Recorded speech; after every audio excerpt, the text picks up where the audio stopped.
10. Queen Victoria's passing. Some say it ended the Victorian era, but it actually kind of extended a little while past that. She was the longest reigning queen at the time and a symbol of Great Britain's power. She also wasn't the nicest. She oversaw the conquering of India, which pretty bad. The Special Flower Wars in China, which saw China give 5 of its major cities to the British Empire, including Hong Kong, which kind of an awkward one there too. So yeah, her passing was sad for most, but for others, especially foreign nations, it was a reminder that their brutal overseers are still there and they're probably still gonna rule for another like 70 years. Oof. Number 9. World War I. This is considered to be the end of the Victorian era, and it makes sense, especially the first half of the war. It was a mixture of old world versus new world, horses and cavalry swords versus Germans in trenches with large rapid fire blam blams. In Great Britain and of course other European nations, they were foaming at the mouth to attack each other. However, culturally speaking, they were the same since Victoria had passed. Not much had changed. However, after her passing, and of course after the war, big changes, huge changes, so much so that it changed the world and in different ways in different countries. We need a whole list to go over that, but empires fell, America got rich, and they went back fighting shortly 20 years later. It was kind of awkward. In our number 8 spot today, we have the Victorian bicycle craze. This is a name to refer to a period of intense enthusiasm for bicycles that swept across Europe and North America in the late 19th century. The introduction of the safety bicycle with its chain-driven mechanism and rubber tires made cycling a much more accessible activity for the general public.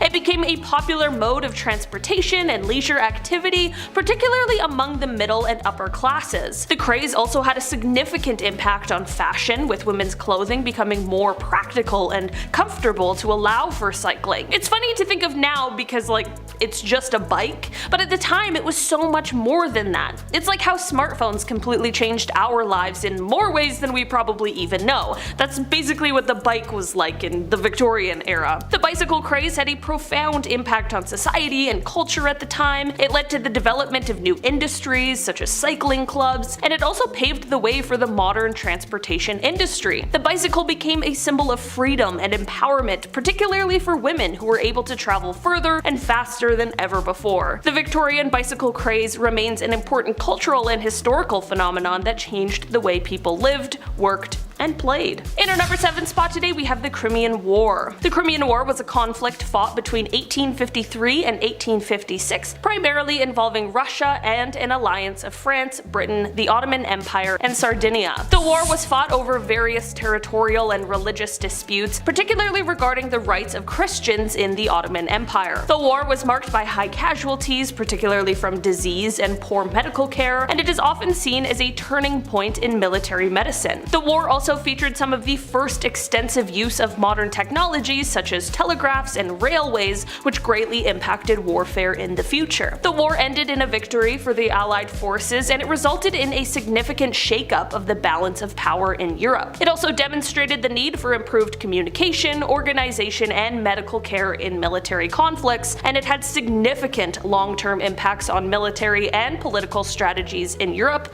and beyond. In our number 6 spot today, we have the East End outbreak. The East End outbreak was an outbreak of cholera in 1866 and was a major epidemic that struck the densely populated area of East London, causing widespread illness and death. Cholera is a highly contagious disease that spreads through contaminated water, and in the Victorian era, London's water supply was notoriously unsanitary. The outbreak was particularly devastating in the East End, where poverty and overcrowding made residents more vulnerable to disease. The outbreak led to significant changes in public health policy and infrastructure, as well as increased public awareness of the importance of sanitation and hygiene. The physician John Snow, which, feels like a weird name to say when I'm not talking about Game of Thrones, but the physician John Snow played a key role in identifying the source of the outbreak, tracing it to a contaminated water pump on Broad Street. His work really paved the way for the development of modern epidemiology and disease prevention. The East End cholera outbreak remains a significant event in in the history of public health and the struggle for social justice. It brought attention to the urgent need for clean water and adequate sanitation, and it helped to spur reforms that improved the health and well-being of people in urban areas. In our number 5 spot today, we have the London Burkers. This is the name used to refer to a notorious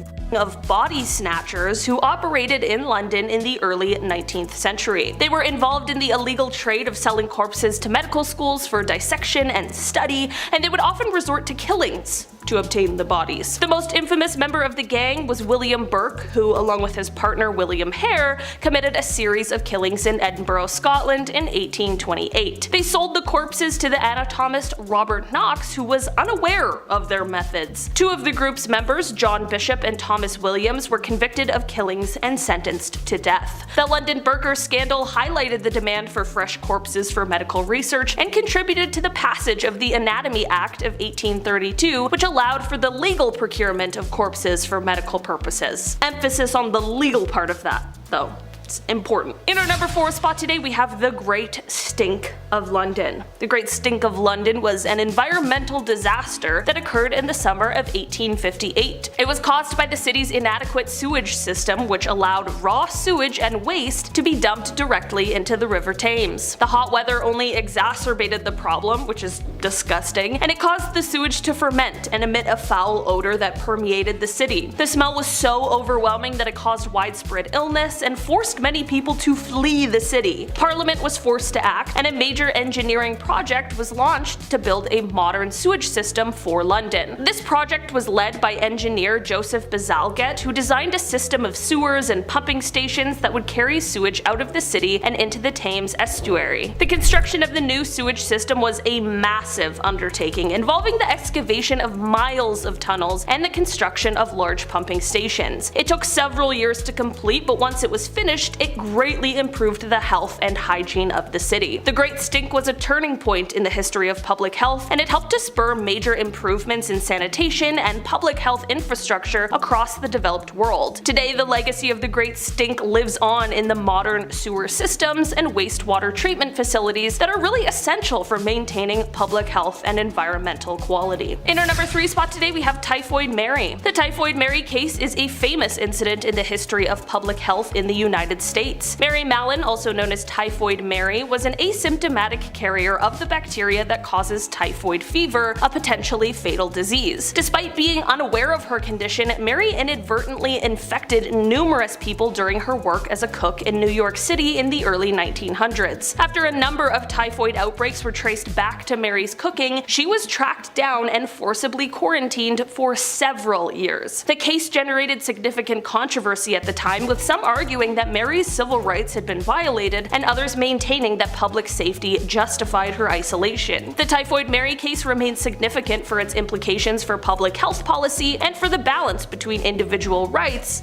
and public safety. In our number 2 spot today, we have the Birmingham riots. These riots took place in 1839, and they were a series of violent clashes that occurred in the city of Birmingham, England. The riots were sparked by tensions between two groups: the Chartists, who were calling for political reform and greater democratic representation, and the authorities who opposed the movement. On July 4th, 1839, a group of Chartists held a rally in Birmingham's Bull Ring, where they were met with opposition from local government agencies. The situation quickly escalated into violence, with protesters and authorities engaging in brutal clashes that lasted for several days. The Birmingham riots of 1839 were significant for their role in the history of the Chartist movement, and it is said that the events of 1839 demonstrated the lengths to which authorities were willing to go to suppress the movement. And finally, in our number 1 spot today, we have the Brown Dog Affair. This was a controversy that arose in the early 20th century in London over the use of animals in medical research. In 1903, a statue of a brown dog was erected in Battersea, which had been used in vivisection experiments by a scientist named William Bayliss. If you're unfamiliar, vivisection is defined as, quote, the practice of performing operations on live animals for the purpose of experimentation or more scientific research. While I am all for the advancement of science, I do believe in ethical studies, and this clearly was not that. The statue was intended as a memorial to the countless animals that had been used in medical research, but it was met with outrage from some people. Anti-vivisection groups saw it as a symbol of animal cruelty, while some medical researchers saw it as an attack on their work. In 1907, a group of medical students attacked the statue during a protest, sparking a violent confrontation with anti-vivisection activists. The statue was eventually removed by authorities, but the controversy continued to rage on for many years. The brown dog affair highlighted the deep divisions in society over the use of animals in medical research and contributed to the development of new laws and regulations aimed at protecting animal welfare. At number 10, death photography. Has anyone out there looked at really old photos and had that eerie thought that everyone in that photo is dead now? I have. I know it sounds kind of weird, but it's just something that comes to mind sometimes. Back in the Victorian era though, they really had that thought because death photography became a trend at the time. Back then, people were dropping like flies. They dealt with a lot of illnesses like measles, scarlet fever, diphtheria, rubella, typhus, and cholera. Death was all around them, but with the rise of photography, this became a new way of keeping a memento of their loved one who passed away. Before this, they would keep locks of hair and other items from their loved ones, but once they got access to cameras, families started posing with their dead relatives. Literally. Families would often keep the bodies of their dead loved one in the house for days after their passing in order to have that mourning period, but soon they started staging photo shoots with the remains of their relatives, posing them and dressing them up to make it look like they're still alive. Family members would take pictures with the deceased to have one last family portrait before burying their loved one. It's kind of heartwarming in a way, but also really creepy. At number 9, emigration. During the Victorian era, there was unfortunately a lot of orphan children living in the streets of London. It became a pretty big problem because of the sheer amount of young people without homes or families. It was estimated that around 30,000 children were living on the streets in London in 1869. Soon a program was put into place to try and solve this issue, and people started rounding up these orphan kids and shipping them off elsewhere to work in some of the British colonies. Many of the kids who were shipped off ended up working as farmhands or as domestic servants. Though many children were shipped off to places like New Zealand and Australia, the majority of them went to Canada. About 80,000 of them actually.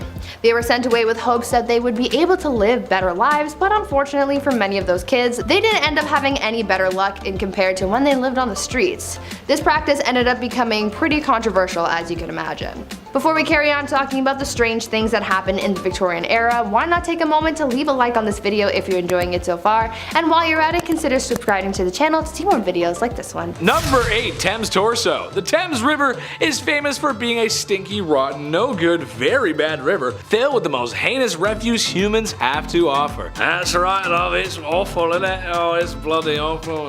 So, to some, it shouldn't be a surprise that in September of 1873, a woman's torso was recovered from the river. Hold on to your barf bag, folks, because it's only gonna get worse from here. There was also lungs, a right thigh, a right shoulder, and lastly, a scalp of the face, and it is attached. It is gross. Ooh, they found that as well. Authorities did their best to reconstruct the body, but this isn't a Malibu plastic surgery office. They even sat out the face on display in hopes the public could identify the victim. One man suspected it was his missing daughter, but a positive ID could not be made. Thus, we know nothing about the case. Number 7. The Gattons. In 1898, adult siblings Michael, Nora, and Ellen Murphy were on their way home Boxing Day after an entertaining day out. They made their way home after a dance had been cancelled. And sometimes it happens, but they still made the best of it, and you know what, I respect that. Enjoy your life, enjoy the afternoon, that's awesome. However, they never made it home. Their bodies were discovered in a grisly, bloody scene. I mean, really bad. Skulls were crushed, bodies were beaten, and someone had done in the horse. I mean, they shot the horse, that's crazy. No witnesses, I guess. To this day, nobody knows what happened to the siblings. It's really scary. Number 6. Edwin Bartlett. Edwin Bartlett, like many other people in the Victorian era, was in need of a good dentist. I could use one too. I need braces. I need braces. I'll be so cute with braces. A lack of dental hygiene made for many issues back then. So if you take away anything from this list today, folks, it's brush your teeth and go see your dentist. It's important. Well, he went to the dentist because his breath had been so bad he had to sleep in separate beds from his wife. He had so much buildup and gunk in there. It was that bad. Gross. For me, it's because I fart in my sleep, or at least so I'm told. That's what everyone says. I don't know. At the time, Mrs. Bartlett asked her husband to pick up a large portion of chloroform because that was legal back then. You just pick up some chloroform. Okay, sure. What a time to be alive. He later was found with chloroform in his system, a large amount. The missus somehow convinced the court that she was innocent. A study done almost 100 years later confirmed it was her. Well, at least maybe it was her. We're again still not sure because it was so long ago. Number 5, Harriet Boozwell. Christmas morning 1872 was a good morning for everyone waking up except Harriet Boozwell, who was found carved up like a Christmas goose. Oh god. The night before, she had attended a fancy Christmas ball, as you do back then, and she was seen leaving with a well-dressed, handsome man, a foreigner, most likely German, as witnesses report. She was found the next day with multiple lacerations, and yeah, it wasn't pretty. The police eventually followed a trail of evidence to a German man in South America, but because of the man's pleasant demeanor and solid alibi, he was dropped as a suspect, even though his maid claims of cleaning a bloody handkerchief that night of her passing. No one else was ever arrested for the crime, and that was the end of that one. Oh yeah, the bloody handkerchief? Yeah, that was my brother. I had nothing to do with that. Yeah, it was not me. Sorry. Number 4, Elizabeth Jackson. Surprise, surprise! Another mangled corpse was found in the River Thames.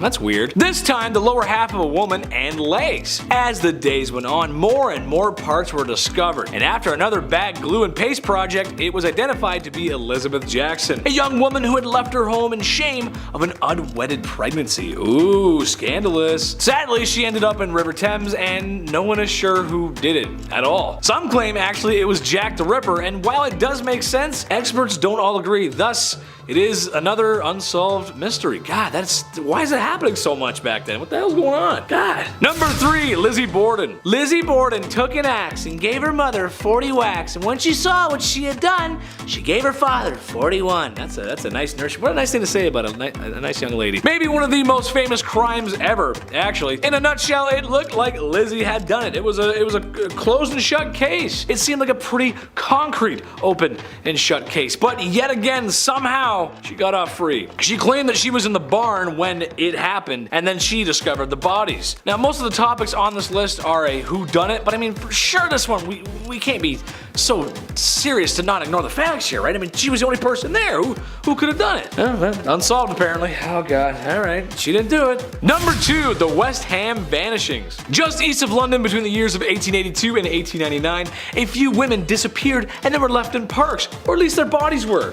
I don't know why that keeps happening. It's 1800s is weird. And while we don't know very much about Jack the Ripper, we know even less about these cases, as they've somewhat fallen into obscurity. Naturally, police thought it could be Jack the Ripper again, but it's also likely that it's not. I'm starting to think Victorian London isn't the safest place for a lady to be. I don't like this is going. That's all the information on that one. It was like, yeah, they died, we don't know who did it. Oh, okay. Alright. I'll put that in. Number 1, Carrie Brown. This one takes place in 1881 Manhattan. Carrie Brown was found deceased in a hotel room. A man named Amir Abi was arrested and spent 11 years in jail for the crime, before being proven innocent and released. So what's so crazy about this whole thing? Well, given the same style, the running theory was that again, this was Jack the Ripper, even though this was New York and not London. So the question is really, who did Carrie in? And if it was Jack the Ripper, why is he in New York, and how many more did he really commit in London and New York?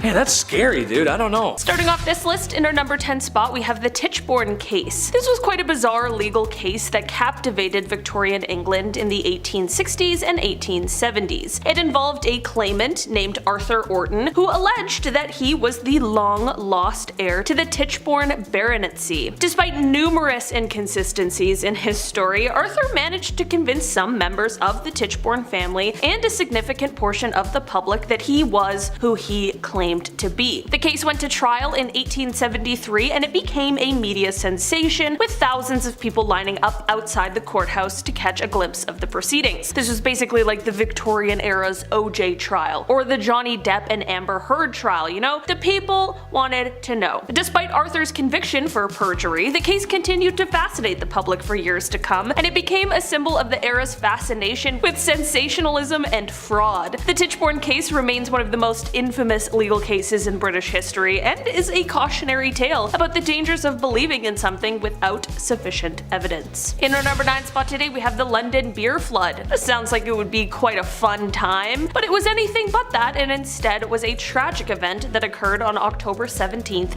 1814 in the St. Giles district of London. At the Mew and Company Brewery, a massive vat containing over 135,000 gallons of beer suddenly ruptured, causing a wave of beer to flood the surrounding streets. The torrent of beer destroyed several nearby houses, killing 8 people and injuring many others. The flood was so powerful that it even knocked down the wall of a nearby pub, trapping and killing some of the patrons inside. The London beer flood was caused by a combination of factors, including poor construction of the vat and overfilling it with beer. The brewery had a history of safety concerns, and many of the workers were aware of the dangers associated with working there. Despite this, the brewery continued to operate, and tragedy struck. The incident became the subject of much media attention at the time, and it continues to be remembered today as a tragic and bizarre event in London's history. The victims of the flood were commemorated with a plaque on the site of the former brewery, and the incident has been the subject of numerous articles, books, and even a stage play. Not sure the logistics of that one though.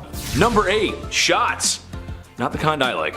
Well, I don't know about you guys, but nothing ruins the mood for me and my lady like being fired upon. Yikes. I'd like to stay the night, kid, but the automatic gunfire coming from outside is starting to get to me. See? All gangster impressions aside, things must have been that way for poor Queen Victoria as she was shot in her carriage in 1840. A young man fired 2 shots at her carriage. More attacks would actually follow in the coming years. It's kind of hard to feel that certain kind of way after bullets go grazing past your pretty face. The worst thing that ever happened to my generation was making sure nobody was home when you were studying with your boyfriend.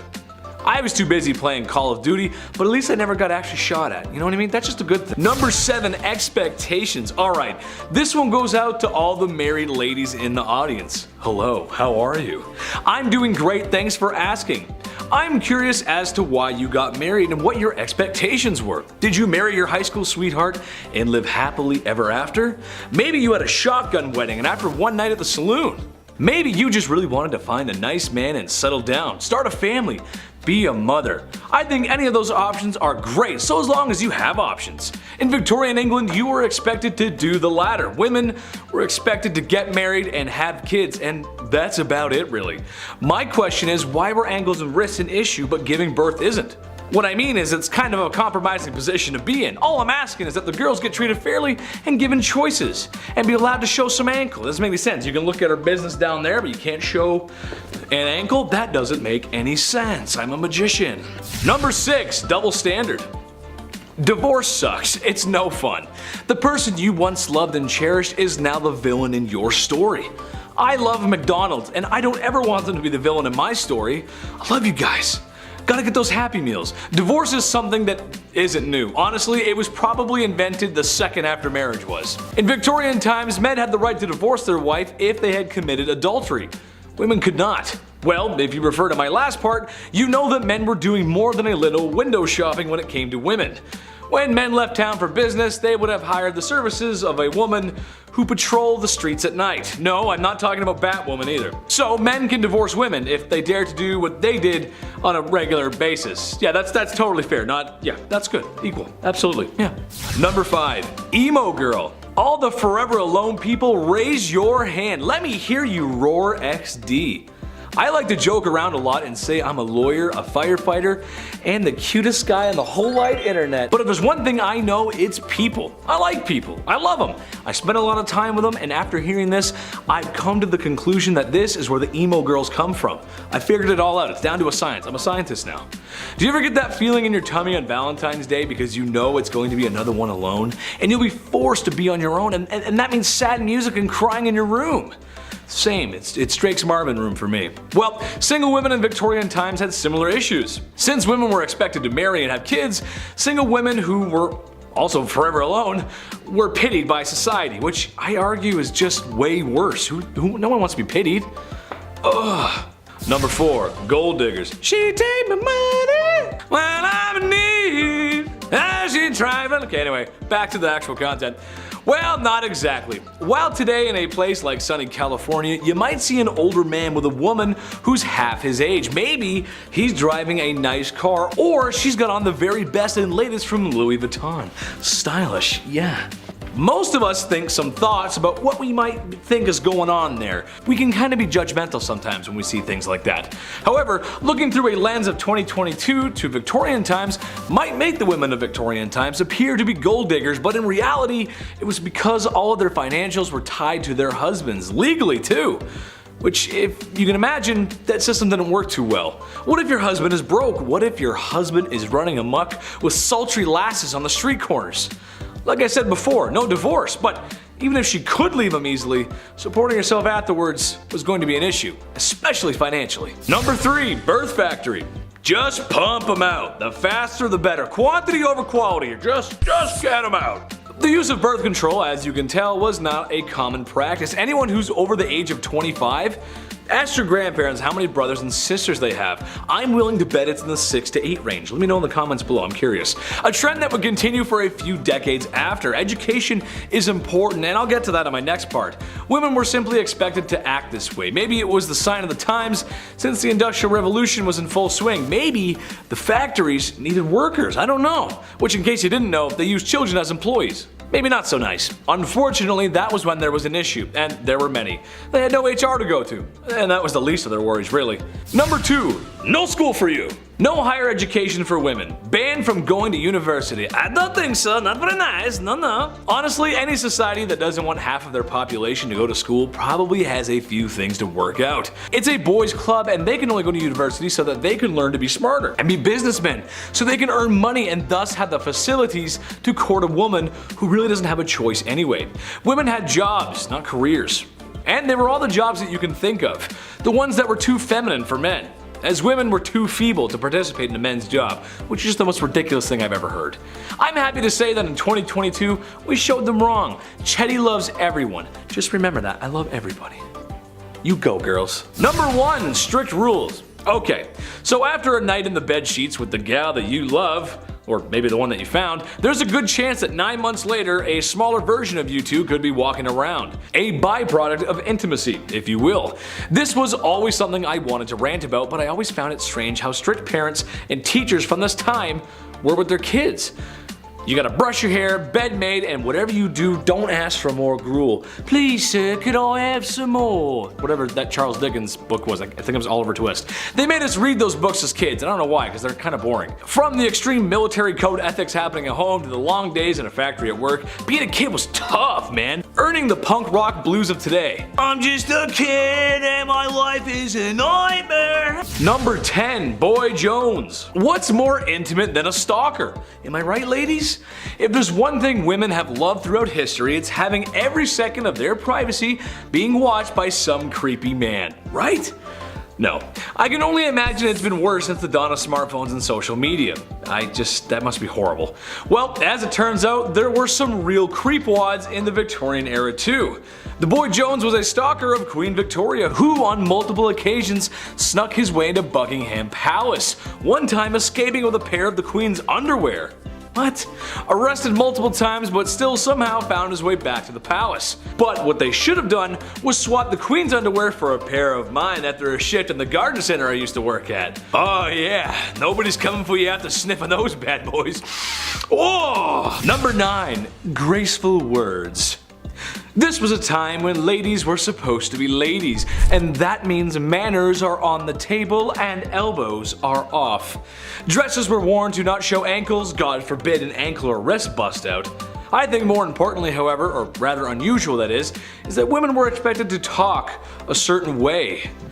"Good evening, Mr. Barrows. You must excuse my tardiness. There was a dreadful man screaming at me because my ankles were shown whilst mounting my carriage." "Your what was showing, love? Oh, you hurdle it. I can't believe it. Excuse me. I must be someone else." I don't need to tell you guys how ridiculous that is. I say fly out the handle, ladies. Wear what you want, do what you want. At number 8, mental health. Back in the Victorian era, the study of the human brain and psyche was still relatively new, so no one really knew what was going on up in people's noggins.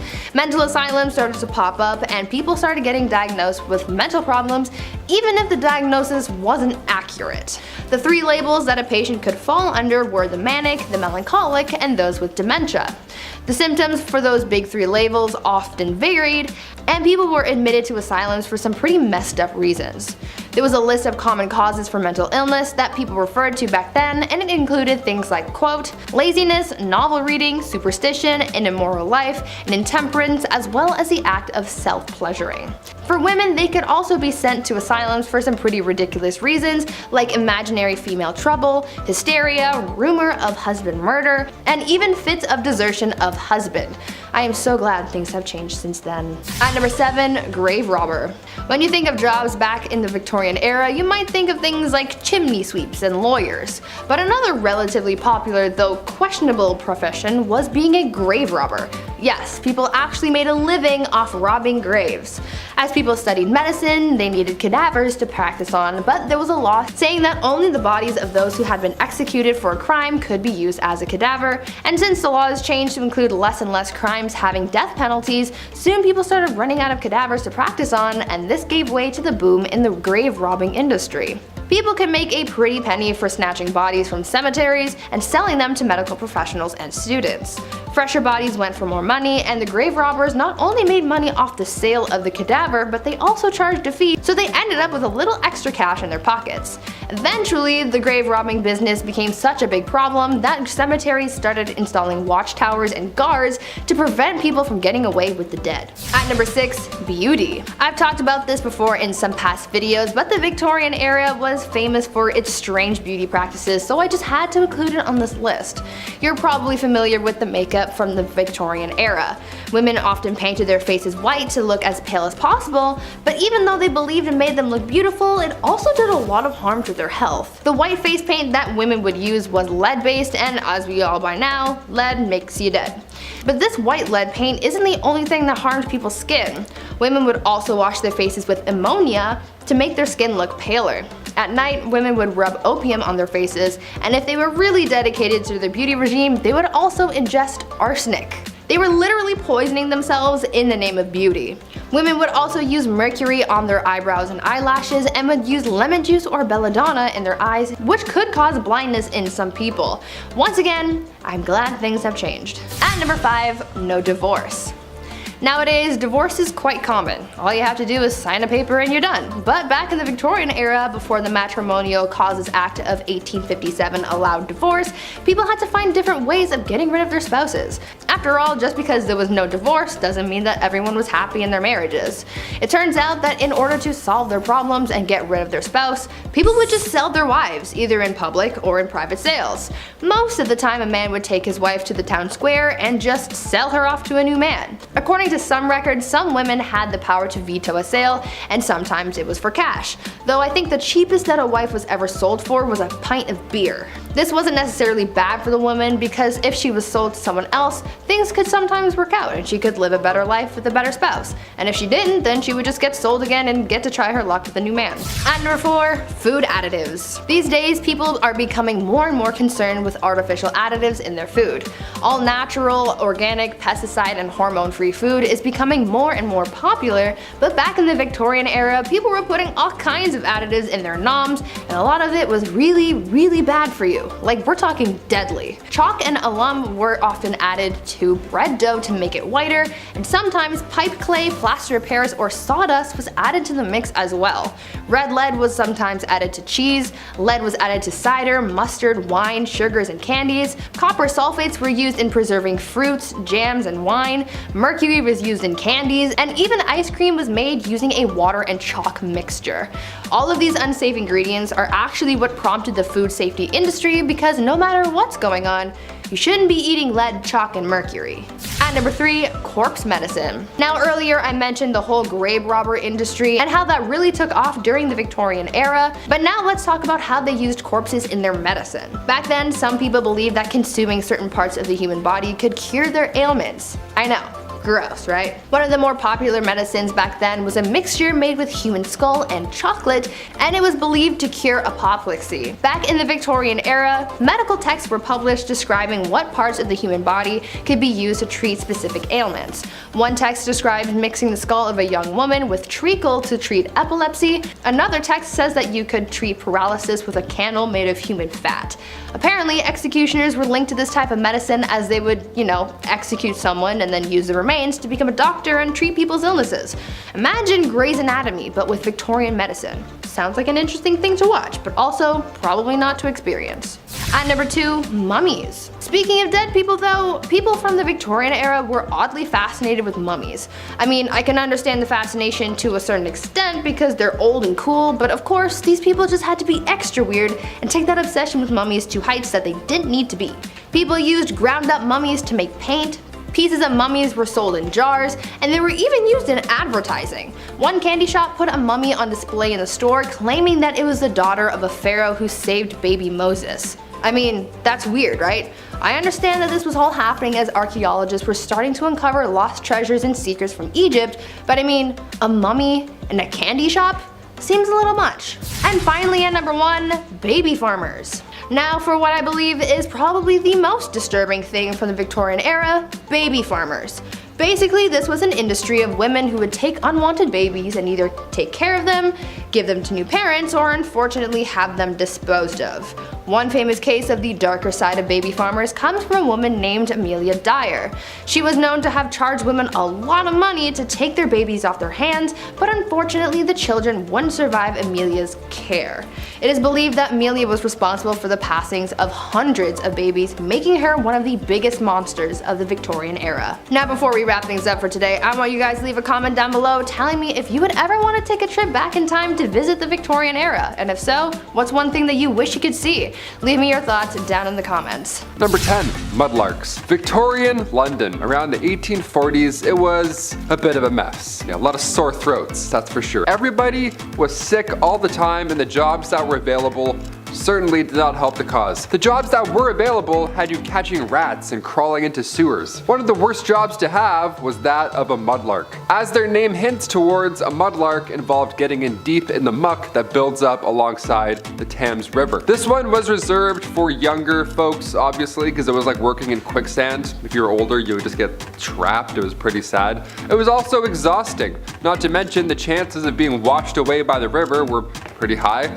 All for the slim chance of finding a pocket watch, driftwood, rags, anything really worth your troubles. Number 9, chimney sweep. I remember when I was younger, I had to sweep the chimney in the house every now and then, whatever, and I loved it. I thought I was the father of the house for a bit, getting in the chimney, getting all dirty and stuff, doing this, my hands on my waist. I don't know, that's what a man was when I was younger. That little broom too, I love that little broom. I remember when I would do this, my grandmother, who is very English, she would be shook. She would watch the entire time. She would be taken back into time. Because this was a terrible job to have in Victorian London. it was not the same at all. Chimney sweeps were famously young. I can't say anything else there in regards, but yeah, they were wee lads, to say the least. History is horrible. 1840 was a good year, all things considered, because a law was passed that then made it illegal for anyone under the age of 21 to climb in and then clean a chimney. Thank God, I'm glad that stopped. I was 18 cleaning my chimney. I had no idea I could have used this great law. Been like, actually, mother, a lot of claws. Number 8. Stiff photographs. For some strange reason, people in the Victoria era were like the grandfathers of all goth kids. Any obsession people have today with the strange and unnatural, well, you can partially thank the Victorians. A good example of their obsession with the weird and oddities is post-mortem photographs. Yikes, yes. Given that photographs were a new and amazing technology, and for the time, yeah, they were, and that people had some less than living relatives lying about, well, it only made sense to capture their memory forever by having their picture taken. Dressed up, prepared, and positioned in many different ways just to bring the mantle by the fireplace together as what would a home be without the post-mortem photographs of your old Aunt Burge? Am I right or am I right? It's weird, I don't know. Number 7. Grave robbing. If ladies of the evening and cold-blooded de-lifing have always been a part of life, then so was grave robbing. The second someone was buried with anything valuable, there's been a creepier person on standby with a shovel. That's just how it goes. Poor Dompe from Zelda. Guy gets a bad rap. This was no different in Victorian times. However, while digging up corpses for baubles and trinkets was certainly done, there was a far more lucrative business, especially for those in the mad scientist business. Sorry. People were paid under the coroner's table to dig up cadavers and retrieve them for doctors and medical professionals to conduct all sorts of freaky deaky stuff. Mostly just to learn, but you can be sure someone got a little weird with it. We always do, we always take it too far. Number 6. Christmas fire. One of the things my mama always taught me was fire safety. My dad taught me how to deal with a bonfire after 10 beer, but well, mom's lesson was safer. Never leave the stove unattended, put candles out when you're done, and know your fire escape plan. You gotta know it, you never know. While this event may seem like a wholesome family fun on the holidays, I get anxiety just thinking about it. In Victorian times, families would play a game at Christmas called Snapdragon. You get a large dish or bowl or cauldron, I guess, large enough for everyone to gather around the table and fill it with a whole bottle of brandy. Then pour in some dates and large raisins. Then ignite said brandy ablaze and try to grab the blue flaming dates without getting burned. Folks, this is a time before modern firefighting techniques, burn medicine, and houses are just really close together. So one good fire could take down a whole block, maybe a city. Not a good idea, don't do this, don't recommend. Look, Mom, I got the flaming raisin. Now the curtains are on fire. Wow! Number 5. The potato famine. Potatoes have been a staple of many cultures' cuisines for centuries, partially because of their ruggedness, easy to grow attitude, and not only filling, but very delicious. Ooh, let me some fries. Good box of hot fries and some salt, baby. Let's go. Well, 1845 Ireland was a wee bit different as a fungus outbreak was taking hold of the mighty potato harvest all over the country, thus creating a large famine that would see 1 million people or more perish in a large famine. Queen Victoria tried to help but was extremely ineffective, and by help, well, I mean the same effort I put into reading books assigned to me in high school. Sorry, Miss Middleton, I used Cliff Notes, I'm sorry, I did. I'm sorry, I love you, Miss Middleton, you're the best. But I read like 10 pages out of the book, so that's gotta count for something, right? Right? Number 4, the Napoleonic Wars. Like World War I, this time can be stretched to include Victorian England. Why is this event so dark? Well, because Napoleon wasn't going to stop. France had recently discovered what freedom was, and sacre bleu, était amazing! And they overthrew their government. Napoleon surprised everyone by being an amazing general. Dude took on multiple nations at once, and won multiple times. It's extremely impressive.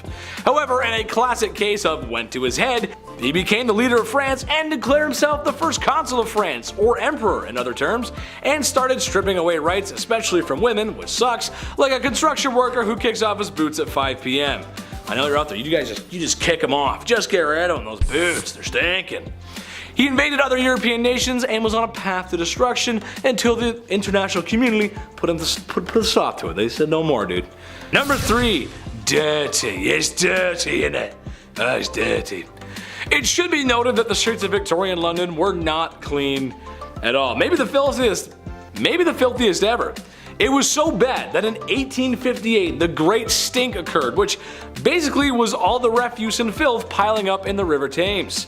Combined with a heat wave in the summer, the issue had literally been mounting for years and now would come to an offensive bubbling over.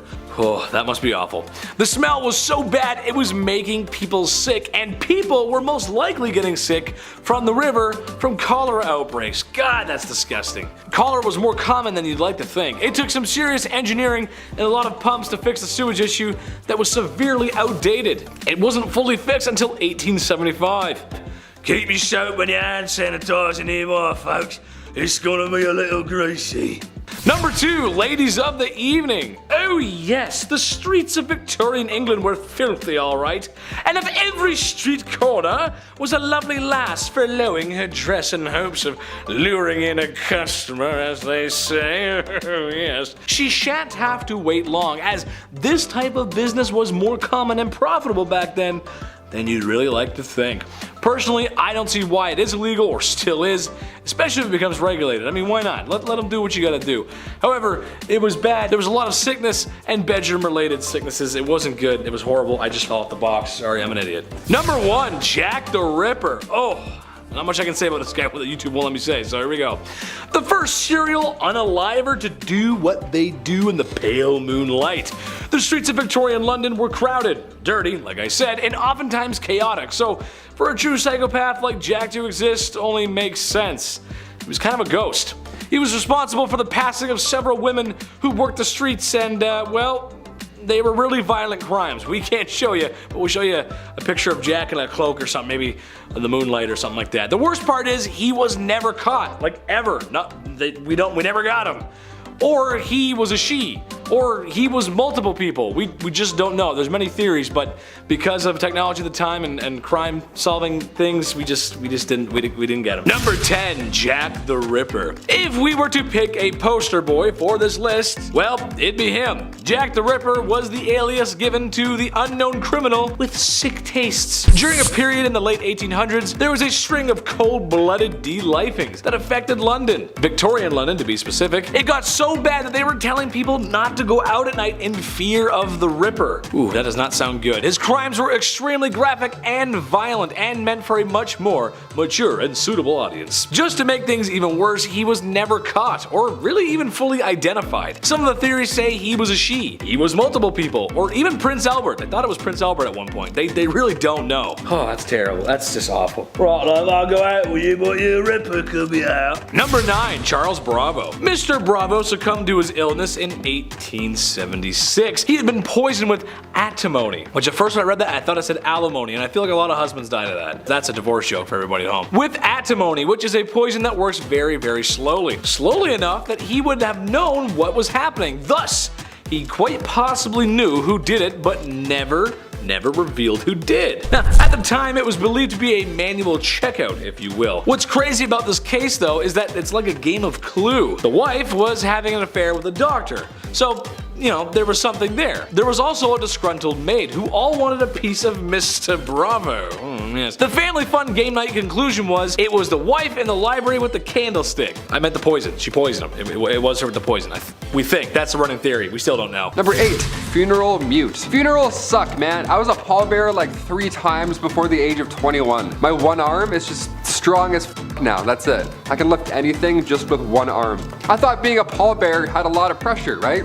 Victorian London saw many funeral mutes. Oliver Twist, one of those lousy jobs in that tale, was that of a funeral mute. Funeral mutes were required to dress in all black with a sash while carrying a long cloth covered stick, and your job would essentially be to stand and mourn silently at the door of the recently deceased home. Yeah, guy dies of a plague and you're like standing there like holding your breath like, great, this is the worst job ever. You would then lead the coffin to the graveyard, so a lot of responsibility. Yeah, don't trip or breathe. Number 7, toilet troubles. Now, the Victorian era was unsanitary, to say the least, but it was also dangerous in ways that you wouldn't expect, right? Go to the bathroom and you may not come out. One of the greatest Victorian inventions was that of the bathroom, but it took a few tries to figure out the whole, you know, methane gas problem. We gotta really deal with that one first and foremost. Spontaneous combustion of the bathroom was weirdly common. This is every time you take a shit, you were worried that you might just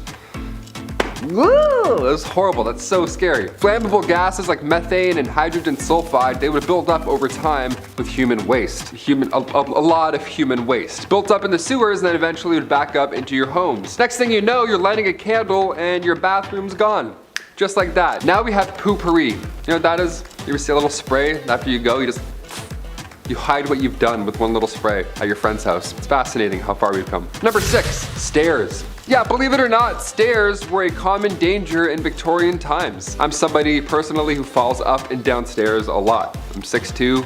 I'm lanky as shit. I have like a Gumby body. I walk around like Woody. I'm always falling up and down stuff. It's horrible. Especially in Canada. It's so slippery. I'm always slipping all the time. In Victorian times, I would have been doomed. Houses were thrown up comedically fast. There wasn't a Mike Holmes on Homes to come in and check it out. There wasn't a building inspector that made things, safe. Servant staircases, they were tiny. They were out of sight. They were built into these narrow walls, often missing steps if they had to, and cut corners just to, be narrow and out of the way. That plus a tray of hot soup and a lot of clothing, yeah, it was next to impossible to move around without something happening. A lot of fatalities in staircases. Even today, around 12,000 people die each year falling downstairs. Hold on to that railing. I'm here to remind you to hold on to that railing. It's crazy. There's actually no stairs there. I just made that whole thing up. Hit that like button for magic. Number 5. Burke and Hare. Medical schools were offering a handsome fee for deceased bodies to study. This is an odd time. So an unhealthy amount of Victorians came up with this new solution. They thought they were brilliant. Yeah, they would rob graves. They would just go and rob the freshest graves they could find. They would wait in the bushes until the funeral's over, and then they would go and disgusting. It got so out of hand that family members were actually guarding the graves of recently deceased overnight. That's how bad it got. That's disgusting. But nobody goes down in history like William Burke and William Hare. They were an unlikely duo, to say the least. They wouldn't wait until the body was done living. You know what I mean? They would actually kill people and rush the process, all for a pretty penny. 16 victims in total between 1827 and 1828. It took 16 victims for people to start catching on to this weird plan. The pair would lure victims into their house, fill them with alcohol, and then they would suffocate them. They had a sick system and they would suffocate them because the body needed to be in the best condition possible in order to receive a payout from the Edinburgh University Medical School. So they would, try and keep it as clean as possible, which is horrible to say, but it makes sense. The Anatomy Act in 1832 put an end to this horrific plan. Number 4, bird hats. Look, I don't have much to say about this next one here because, well, alright, yeah. I love a good hat. I've worn a few hats here throughout my time on BumbleBee, some baseball caps, some beanies here and there, sure. I've never worn a dead bird on my hat though, and I don't think that I will. That's for certain. I might just leave that out. Taxidermy was a hot topic back in Victorian London. Folks would rock the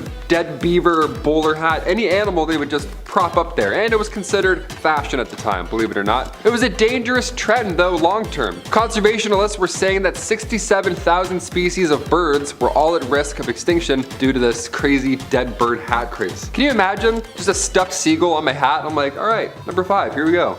It's crazy. Also, that's like a lot of weight, you know what I mean? A lot of weight on your head, just kind of. Oh, sorry, there's just a dead pigeon on my head, so my neck's kind of sore. What if the wings opened up and you kind of just like got some air? Maybe that's why they did it. Number 3, holiday cards. Today, these Hallmark holiday cards, they go way too hard. And they also have a card for everyone and everything, you name it. Birthdays, weddings, stepdad's name day, you're like, what? That's so specific. Like they have everything covered. But back in the 1800s, these holiday cards, they were brand new. Nobody knew what to write or say, so they would just end up sending these artistic sentimental scenes. It would be like a frog in a top hat riding a bike. No caption, just that. You'd be like, hey, Merry Christmas, I guess. It'd be like a carrot with a face. It'd be a haunting image, really, to receive from a loved one on Christmas, but it's the thought that counts, I guess. This holiday season, just give your parents a card with this on it, and then see what they do. Don't even write anything, just stare at them in the corner, all Victorian-like, and be like, Mother, Father, Merry Fortnight Christmas. I don't know what they would say. Number 2, lots of arsenic. We of course have to mention a big problem in the 1800s. Arsenic, everywhere, all at once, okay? Skin lotion, tons of cosmetics, it was a nightmare. Even if you didn't use any facial cream or anything, it was everywhere else. It was in wallpaper, it was in dresses, it was in toys, medicine. My gosh, it really was horrible. It's a nightmare. And it's because arsenic was cheap at the time. It was during the Industrial Revolution. It was being unearthed more and more, and finally, come 1851, the Arsenic Act was passed, which fixed a lot of issues. Yeah, we regulated that one. Not soon enough, but we definitely got that one fast. And finally, number 1, Jack the Ripper. Unidentified to this day. We've got to end on a horrific note. Everybody's just finding out now about Jeffrey Dahmer, it seems. He's a hot topic on Netflix. But what about Jack the Ripper? How did he get away with it this entire time? Why aren't we going to see a Netflix doc on him? Ever. Jack the Ripper was active in the East London neighborhoods, primarily targeting sex workers in the area. Now, at the time, the murders of 5 women from August to November of 1888 were believed to have been connected somehow to Jack the Ripper, although some sources claim that he was active even until 1891. Again, we're never going to know at this point. Many believe Jack the Ripper had some anatomical knowledge due to the way that he left his victims. I can't really say anything else because it's disgusting, but yeah, he knew some things, disgustingly. And while there were some suspects, including a member of the British royal family, believe it or not, Jack the Ripper was still never identified. Rule number 10 is going to be follow the moral encyclopedia. For ordinary young men and women desperately desiring physical and emotional intimacy, yet having to navigate a dating culture that required them to act a certain way, well, it meant self-help books were all the rage. And women in particular drowned in them, thanks to the fact that these books were often written by hypocritical men and had been used since before medieval time to dictate and instruct women on how to become the perfect submissive little doll. Some examples are Henry Butter's ominously titled Maiden, Prepare to Become a Happy Wife and Mother from 1868, and Hayden Brown's Advice to Single Women from 1899. Perhaps most famously though, on advising the morals of young women was the Moral Encyclopedia by Charles Varl, which had been making young women hate themselves since 1861. It was a bestseller of its day thanks to the marketing that only decent and morally driven women would own it. To prove themselves as that woman, Victorian gals flocked to the bookstores to absorb some menial patriarchal crap that goes as follows. Read no novels, but let your study be history, geography, biography, and other instructive books. Also, trust no female acquaintance, i.e. make no confidant of anyone, because we don't want you ganging up together. Possibly breaking your feeble tongues, having a conversation. Oh, and if you get a pimple, expect nobody to ever love you again. To quote, remember that whereas the character of a young lady is considered angelic, and blemish in it would withdraw the respect men have for you. Rule number 9 is to follow a handbook of etiquette for ladies. Following on a similar sales tactic of gaslighting, only perfect and honorable women know all the rules of etiquette. Oh, you don't? Oh, well, that's such a shame. Now you lose all your honor. You know, though, I can help you out. It's pretty convenient that right here behind me, I have this book I wrote and it has all the rules. I mean, I can give it to you so you can restore your honor if you give me like $30, I don't know. So, what's in this immensely popular bestseller from the 1860s that bullies women? Well, I'm so glad you asked. First up, keep that bling to a minimum, mamas, as you should never wear mosaic gold or paste diamonds. They are representative of a mean ambition to appear what you are not, and most likely what you ought not to wish to be. You got a problem with that? Well, sucks. Pipe down, because it's better to say too little than too much in company. Let your conversation be consistent with your gender and age. Don't forget to never talk about yourself either, as such discussions cannot be interesting to others, and the probability is that the most patient listener is laying the foundation for some tale to make you appear ridiculous. If you do open your mouth and your choice is to be a dirty joke, girl, BFF, because a double entendre is detestable in a woman, especially when perpetrated in the presence of men. No man of taste can respect any woman who's guilty of it. Oh, my personal favorite. Did you break something while a guest in someone else's house? Nah. As a lady, you can't do that. It's not possible. Pretend like nothing ever happened. Don't own up to it and gaslight your host. If at another's house, should you break anything, do not appear to notice it. Your hostess, if a lady, would take no notice of the calamity, nor say, as is sometimes done by ill-bred persons, oh, it is of no consequence. Number 8, crotchless undergarments. While it may sound shocking, crotchless underwear was indeed a part of Victorian era fashion. It was most common for women, however, it wasn't intended to be scandalous in any way, shape, or form. Rather, it was a practical solution to the difficulties of wearing heavy petticoats and, well, corsets while still needing to use the restroom. Gotta undo a lot of stuff. At first you're like, this doesn't sound very good. Yeah, it makes quite practical, I guess, if you all have to wear 9 duvets as a dress. It's pretty practical. Though it may seem strange to modern sensibilities, crotchless underwear was a functional and necessary aspect of Victorian fashion. But it was also hiding a little secret. Number 7, hair. Hair everywhere. Yeah, legs, body, you couldn't see anything, so you didn't have to shave anything, right? That's it, problem solved. During the Victorian era, it was not common for women to shave their legs or their bodies at all. This hadn't been invented yet. I don't know. The concept of hair removal was considered inappropriate actually, and it was considered to be associated with the lower class. Yeah, so keep it thick. Women's clothing at all time was designed to cover most and all of their bodies, which meant that their hair was usually not visible. Nice. Moreover, using razors or other hair removal methods was also considered too bold or even unhealthy back in this era. See these creams back in the Victorian era, they were quite unsanitary. It was one thing putting it on your face, but removing hair in tender other areas, that of course could lead to infections or other health problems. It wasn't until the 20th century that hair removal became more accepted and even popular, especially with the rise of shorter hemlines and more revealing clothing. Yeah, we'll shave it up a little bit, sure, why not? Number 6, lice everywhere. Lots of hair, therefore lots of lice. They go hand in hand.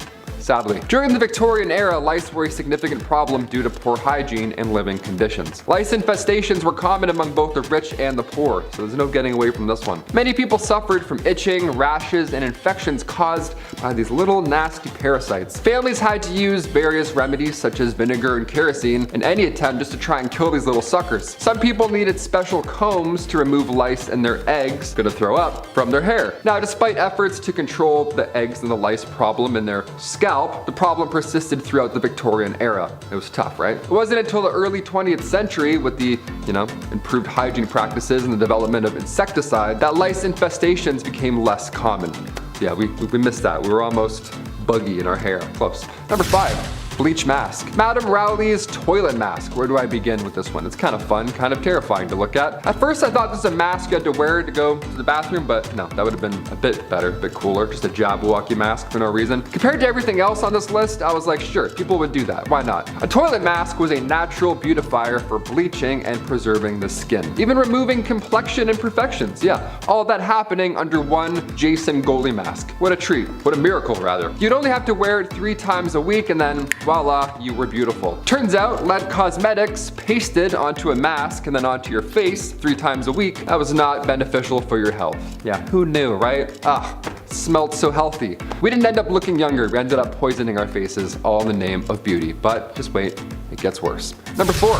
Toilet troubles. The bathroom. Another dangerous reason why we can't use it. Victorian era was unsanitary, to say the least, but it was also dangerous in ways that you wouldn't expect. One of the greatest Victorian inventions was the bathroom, but it took a few tries to figure out the whole methane gas problem. Spontaneous combustion of the bathroom was weirdly common, and now I have a new fear. Flammable gases like methane and hydrogen sulfide, they would build up over time in and around human waste. Human waste would build up over sewers and eventually would back up into your homes in that era. So next thing you knew, you're lighting a candle and, well, your bathroom and your entire life is gone, just like that. And you didn't even get to go to the bathroom. That's it. It's the worst part. Number 3, hot, dry summers. In the summer of 1858, London was hit by a severe heat wave, causing the Thames River to dry up and then release a strong odor of sewage and rotting matter and feces. Anything that's in that water is now just sitting out and about. So you can only imagine. The stench was so unbearable that it made people sick. It disrupted businesses in the area. It was a real problem. The problem was caused by a lack of sewage treatment facilities and of course raw sewage being dumped directly into the river. Well, that sure didn't help, did it? The stink drew public attention to the need for better sanitation and prompted the government to invest in the construction of a modern sewage system. It had to get really stinky before we solved it. This event marked a turning point in the history of public health in London and led to significant improvements in sanitation practices that helped to prevent the spread of disease. So again, had to get really bad before it got better. I was gonna say not great, but better. Number 2, weird Christmas cards. Number 2, weird Christmas cards. During the Victorian era, there wasn't much to give your loved one, right? You can't give them a Nintendo Switch Lite. You're like, hey, here's a picture of a frog doing a tango. That's all I got. That's it. The practice of exchanging Christmas cards became popular during this time. These cards would feature colorful illustrations of winter scenes, nativity scenes, other festive motives, you name it. Whatever they could tell stories of, they would draw it in really weird, wacky ways. The tradition began in 1843 when Sir Henry Cole commissioned an artist to create a card for him to send to his friends and his family. Now the cards were expensive, but were initially only affordable for those wealthy folk. But as printing technology improved, they became more widely available. So score, now you get to tell your loved ones how you actually feel with a wacky guy playing a tambourine. Victorian Christmas cards often featured sentimental messages and elaborate designs, and they became an important part of the holiday season, where we get it from today. All that pressure to write a little something something comes from that era. Today, vintage Victorian Christmas cards are highly collectible and are appreciated for their beautiful artwork. Beautiful, I guess, art is subjective. And its historical significance is rather amazing. I don't know. If you have one of these, don't throw them out. Don't make fun of them. Just frame it and then sell it for $1 million in like 10 years. There you go. And finally, number 1, beauty patches. In the Victorian era, beauty patches were a popular trend among women of high society. They were these small black patches that were applied to the face as a way to accentuate certain features and draw attention to the wearer, the pale Victorian complexion. The patches were made of silk or velvet and were often cut into fun shapes like hearts, stars, or crescent moons, right? It's like the scene kids back then. They're like,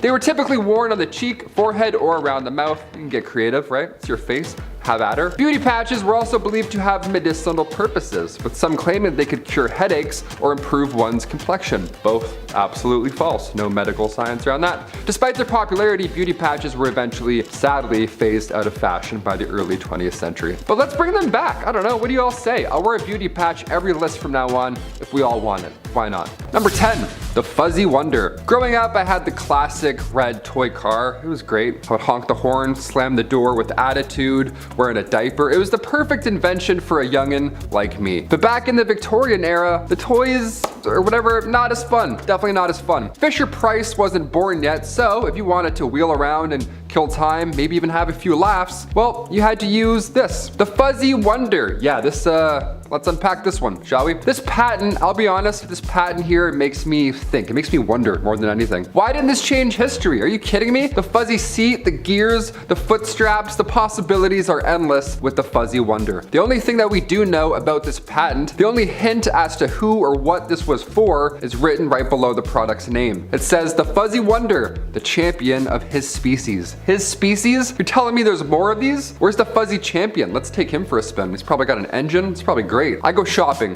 riding one of these for sure. Definitely. Wheeling around, throwing stuff in. Easy. Number 9, top hat cigar holders. Yeah, this one here is so Victorian. I love it. In the Victorian era, smoking cigars was a popular pastime amongst wealthy men. If you were rich, you had to smoke cigars all day, every day, and then cough nonstop. Cigar holders, of course, were used to prevent the cigar smoke from directly entering the smoker's mouth and to keep the cigar cool and on your persons. There were various types of cigar holders during the Victorian era, ranging from simple wooden or metal tubes to more elaborate designs made of ivory, silver, or sometimes gold. Fancy schmancy. Some holders were designed to be attached at the end of a walking stick, while others could be worn as a pendant on a chain, or in this case, for some reason, a top hat. Yeah, why is there smoke coming from that man's head? I wonder if he's okay. Oh, he's just bad. That's cool. My mistake, sir. Continue on with your Victorian cigar stroll. Yeah, people's heads were smoking. They would keep all of them lit on their top hat. What a weird place to hold them. Cigar holders were often personalized with the owner's initials or family crest, and they were considered a status symbol,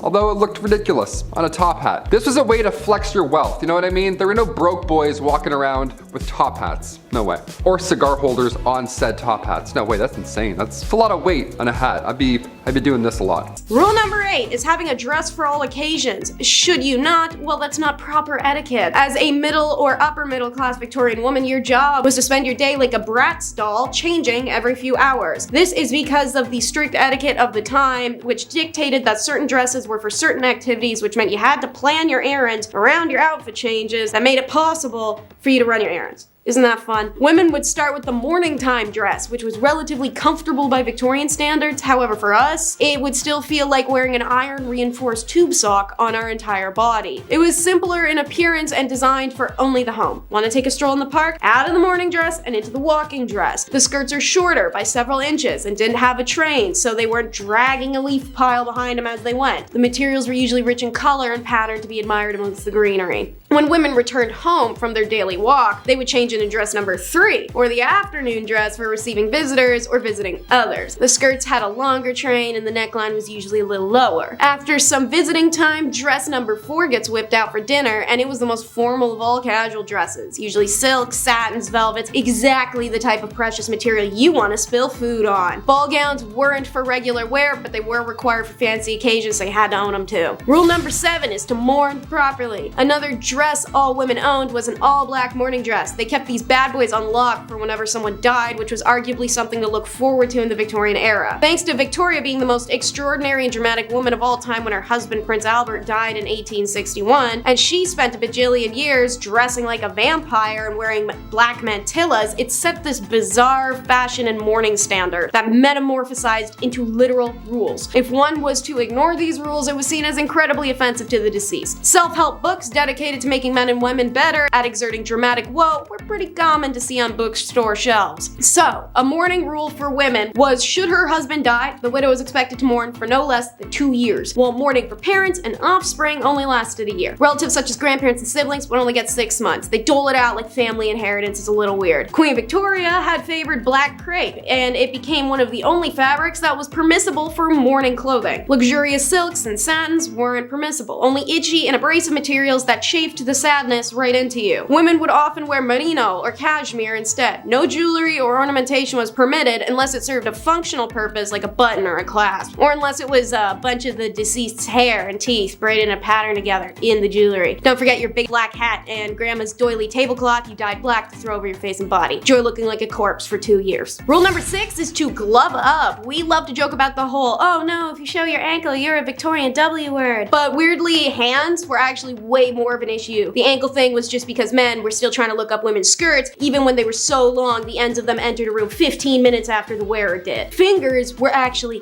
the gasp-worthy thing of the day. It was considered highly inappropriate to walk in public spaces with uncovered hands and would draw a lot of ill repute to those daring damsels who did. In fact, women's hands were so scandalous, both written and unwritten rules of Victorian etiquette unanimously agreed that if a man and a woman happened to be walking on an unevenly surfaced road, it was the one and only time that he could take her hand if they were unwed. Funny that the only permissible contact between the couple yet to be engaged is to prevent her needing to be picked up from a Victorian pile of mud sludge. It does not matter where you are headed outside of your home, you must wear gloves, which weren't just a popular fashion accessory, but as stated, social necessity. Like every other item a woman could wear in this era, there were many kinds of gloves based on the occasion. For example, daytime was for short gloves, which usually bore designs, embellishments, whereas in the evening, gloves had feathers, satin ribbons, and other super flammable decorations. Rule number 5 is the modest dip. Because we're on the topic of acceptable fashions and modesty, a Victorian woman taking a dip at the beach pretty much looked the same as 4 burly men sitting in an ice fishing hut in Alaska. First of all, this was something only middle and upper middle class people could really do, as it required money. You had to rent bathing machines, which looked like outhouses on wheels, but were really covered carriages that drove through the shallow water of the beach. There was a hole in the bottom that the ladies could stick their legs into, or sometimes submerge their whole body, but that was ill-advised. Not because the water was filthy, which it was, and riddled with corpses and poison to boot, but because creeps could come swimming up and see your bare legs. Can't afford the traveling outhouse? Well,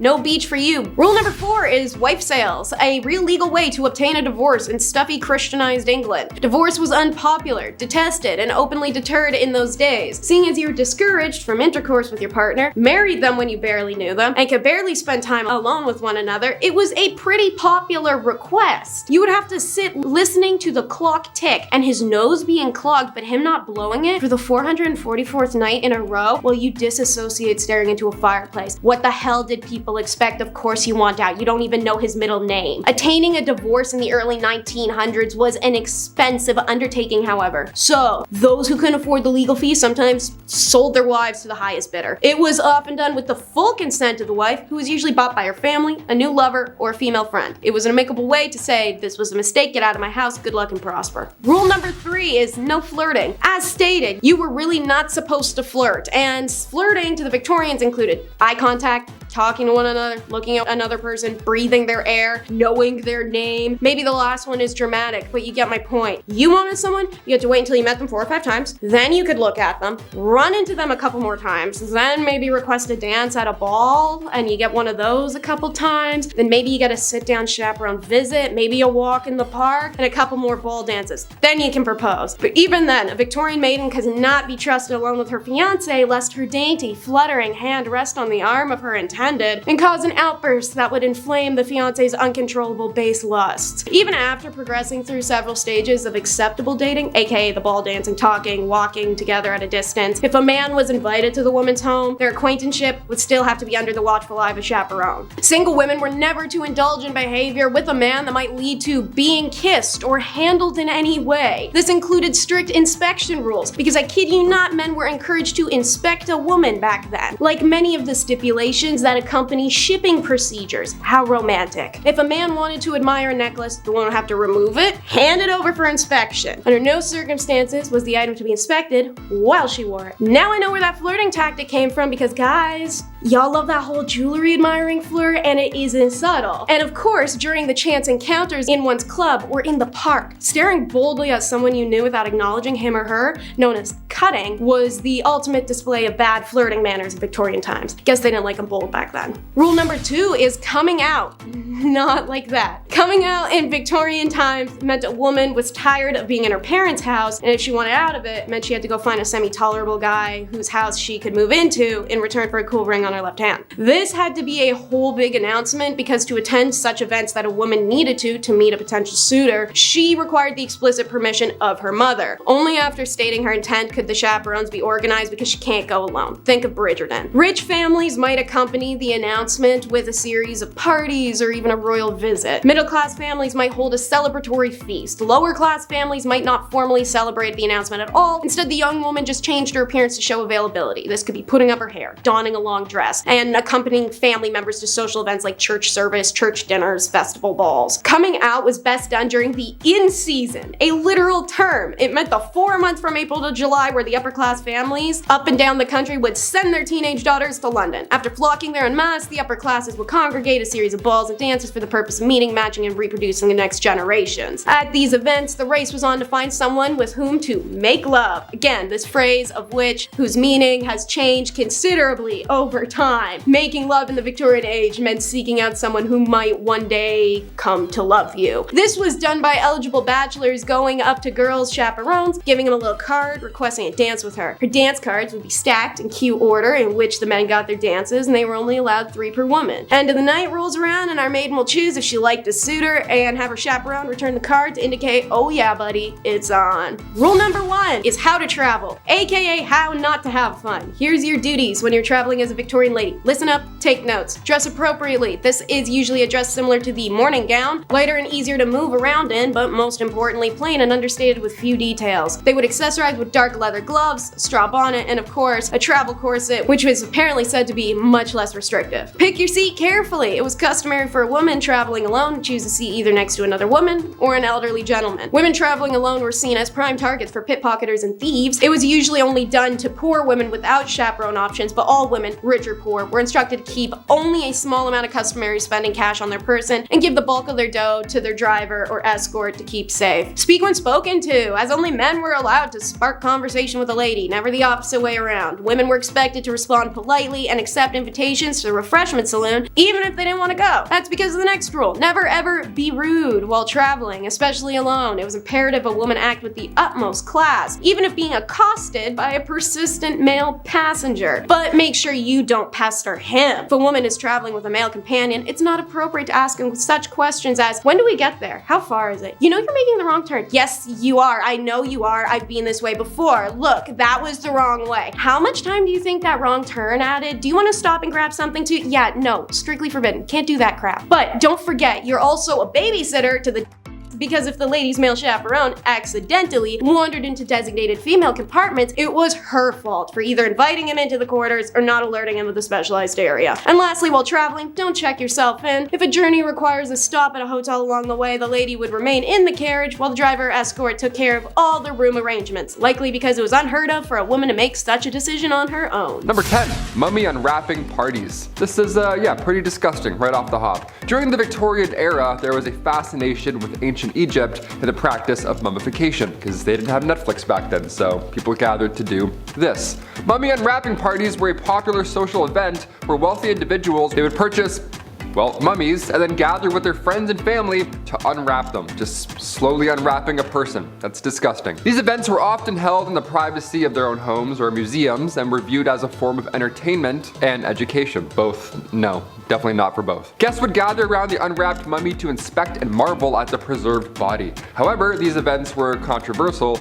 as they were viewed as disrespectful and unethical by many and if not all people around them, as these mummies were often obtained through questionable means. Yeah, how does that guy end up in London? You know, a pharaoh is now in London? That makes no sense. For sure not where he died. Definitely not where he died. The trend eventually came to an end as archaeologists began to push for more, respectful treatments of ancient artifacts and real people and their remains. What kind of purge party is this? What are we doing here? Can we go home? Number 9, your skin can breathe. This, yeah, I don't know. We're all frogs. Little did I know. During this era, there was a widespread belief among scientists, like real scientists, that human skin could breathe. Similar to how lungs inhale and exhale air. Yeah, we could breathe through our skin. That's a fun one. This theory was based on the idea that the skin has pores that allowed oxygen to be absorbed and carbon dioxide to then be expelled. As a result, some people would wear looser clothing and avoid tight corsets to allow their skin to, breathe more easily. Literally, to allow you to breathe more easily. That's so gross. However, this belief was eventually debunked as it became clear that the skin does not actually function like a set of lungs. Ha! Who knew? Not me, that's for sure. Nonetheless, the idea of skin breathing persisted in popular culture and language for many years after. There were some believers that are like, no, our hands are breathing. You can breathe through our hands. Number 8, the fork and knife cleaner. In theory, in the Victorian era, this one sounds great, but it also seems like way more effort than just hand washing, I don't know, let's talk about it. Invented in 1850 by Thomas Parker in Kensington, the knife and fork cleaner in the 1850s, it was pretty significant. It was a big improvement in the process of cleaning cutlery, a bit, I guess. Prior to this invention, cleaning knives and forks was a time-consuming and often challenging task. Definitely harder than it is today to wash a dish. The knife and fork cleaner consisted of a handheld device with multiple bristles and brushes and gears that would all fit around the knife or the fork, and then it would spin and move around. Again, looks like a saw trap. The user would then rub the utensil back and forth through the bristles to remove any food or debris. It took a while, and like I'm saying, a little bit more effort probably. This invention was particularly used for commercial kitchens where large quantities of cutlery needed to be cleaned quickly, so restaurants, whatever. It was also popular among households, even though it didn't last too long. It's definitely worth a mention. It looks scary more than anything. I wouldn't be like, ugh, clean up my fork, like don't eat my arm, thank you. Number 7, Vigor's horse action saddle. All right, now we're into it, here we go. I mentioned the Fuzzy Wonder earlier. This thing here, Vigor's horse action saddle. Yeah, action saddle. We've got some action here, there we go. This saddle would sit somewhere in your home, ideally in a place where no one else could see you. That's great, that's a start. The way they marketed this thing back then, they made it sound like it was an actual health benefit riding this big vibrator, for lack of a better term. That's all it did, it just vibrated and you sat on it. That's all I'll say, it's all I'm allowed to say. On the patent, it states that Vigor's horse action saddle can promote good spirits, it quickens circulation, it stimulates the liver, and probably other places, and it even creates an appetite. Yeah, all that in a thing that shakes you up in the corner of your house. Imagine it's the Victorian era and you have to watch your drunk uncles take turns riding this thing all weekend long. This is far too intimate for the family room. This is kind of gross. Yeah, it vibrates a lot and really hard, so that's it. You can do the rest. You can think the rest of the thoughts, dirty freaks. Number 6, the toilet mask. Madame Rowley's toilet mask. Okay, where do I even begin with this one? At first, I thought that this was a mask that you had to wear while you took a shit. I mean, compared to everything else on this list, I was like, yeah, sure. People would wear the Phantom of the Opera masks every time they had to go to the washroom. Probably, who knows? They were weird back then. A toilet mask was not that. I mean, not too far from that. A toilet mask was a natural beautifier for bleaching and preserving your skin. Victorian bleach. Easy, that's fun. The patent even stated that this mask would remove complexion imperfections. Complexion imperfections, see you later. Huh, what a treat, how lucky are we? All you have to do is wear this mask 3 times a week. For how long? I don't know, doesn't say. Just feel it out, I guess. Just feel out the bleach. Turns out lead cosmetics pasted onto a mask and bleach, turns out it was not beneficial for your health at all. Who knew? Not me. Yes, let me put on my bleach mask before, well, I can't breathe or see anymore. Never mind, I'm gonna stop wearing that. Number 5. automatic smoking machines. When I read about this, I actually laughed my ass off for like a minute straight. I get some of these inventions, or where these inventions were trying to go. Like an indoor saddle, sure, that's fun, I guess, if you want it to be. The mask at the time was thought to have beauty benefits. The automatic smoking machine was all bad. I don't see any good thing about this thing. It's not even designed well. It looks like shit in the corner. It was just a machine that smoked all of your cigarettes. Yeah, it smoked them automatically and then blew the smoke all over your curtains. What a great invention. Nice, 10 out of 10. Gonna review that. What a perfect addition to the family. This thing, first of all, was not small. It was not petite. It looked like a saw trap placed in the corner. It was so Victorian and scary looking. There's gears and pulleys and there's smoke pluming out of random places. It's like having a choo-choo train in your house. Who wants this? A choo-choo train that gave you lung cancer. Nice, score. Merry Christmas. Yeah, fire it up. It only takes 80 cigarettes at a time. I know. Number 4, the surprise chair. Are you tired of sitting down on chairs that, stay still and don't immediately topple back once you apply any amount of pressure? Well, don't I have just the thing for you? Here we go. The surprise Victorian chair. I guess it was invented for laughs in a world before Netflix. Sure, I guess you have to be creative. There's no sign of practicality in this patent, so we're gonna go ahead and assume that these 1800s folks, they were hilarious. They loved a practical gag. I'm not even gonna say prank. Don't even make me say prank, YouTube. Not saying the P word. The patent shows the exact science here and what it takes to surprise your guest and then have them topple to the ground. I go, ah ha ha, then you bring them back up and then give them the real chair. This is a prank gift, and if we've learned anything in time, getting prank gifts, it only works once. So once you get your pal to take a topple in the 1800s, you would then have to store this heavy, antique, horrible looking heavy chair somewhere in your home and then bring the real chair back. Again, it sounds like way too much effort for a very low payoff. Imagine that, 400-pound chair. They're like, gotcha.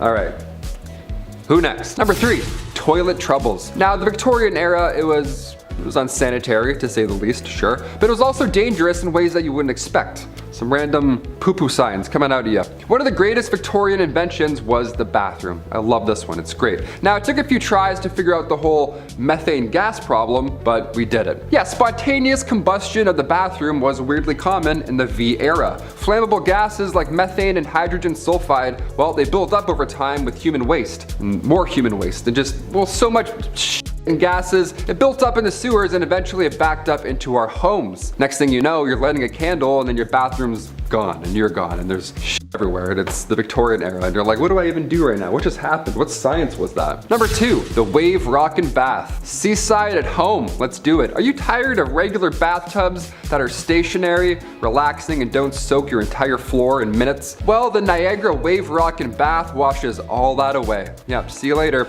This bathtub was designed to rock, literally. It kept your blood in active circulation, apparently, and it only required 3 pails of water, also a bull.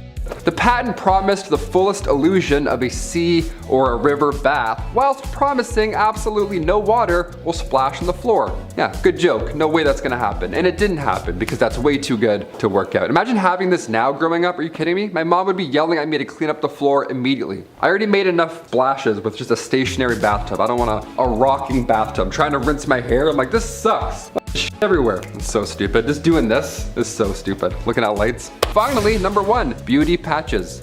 Oh, we need to bring back beauty patches ASAP. Imagine me right now doing this list with an 800s beauty patch. You'd hit that thumbs up immediately. You'd be like, this Victorian man is straight out of time. These patches came in all shapes and sizes. Now, even in this portrait from 1755, quite a ways ago, Joshua Reynolds painted Charles, the 9th Lord Cathcart, rocking a large beauty patch. These beauty patches go way back. Also, look at him. That's a lord right there with that. He's confident. Got one of those, he's great. Beauty patches in the 1800s, they were small, tiny circles, sometimes even hearts or stars, that's pretty fun, you go. Now the reason for these patches, and sometimes having more than one, is because they were commonly used to cover up smallpox scars. Yeah, we found out your secret, you Victorian era gentlemen. They were made out of silk velvet and they were applied with glue, so if you pick a spot, you better be confident. The patches were dark black and they were also meant to make your pale skin pop, which again, imagine if I had one right now, you'd be blind. I'm so pale as is already. If I put one of those patches on, wouldn't be able to see the screen. You turn that brightness down real quick. The position of these patches could also determine your political allegiance. Historian Joseph Addison took note of these positions when observing two political parties from back in the 1800s. One party had beauty patches on the right side of their face, while the other side had the opposite. Today we have Twitter. Yeah, usually you can tell someone's political allegiance by just taking a glimpse of that. You're like, oh dear, no, we don't want to talk to that guy. He's a right patch kind of guy. We're gonna start with one of the most famous tales out there. Number 10 is going to be Spring-Heeled Jack. It's very much an urban legend, mostly myth and nature, but there's some real encounters. So, the Lord Mayor of London, John Colwyn, even had to come out in January of 1838 to address the growing numbers of stories about a man-like figure tormenting the late-night walkers and playing ding-dong ditch, except with blue hellfire.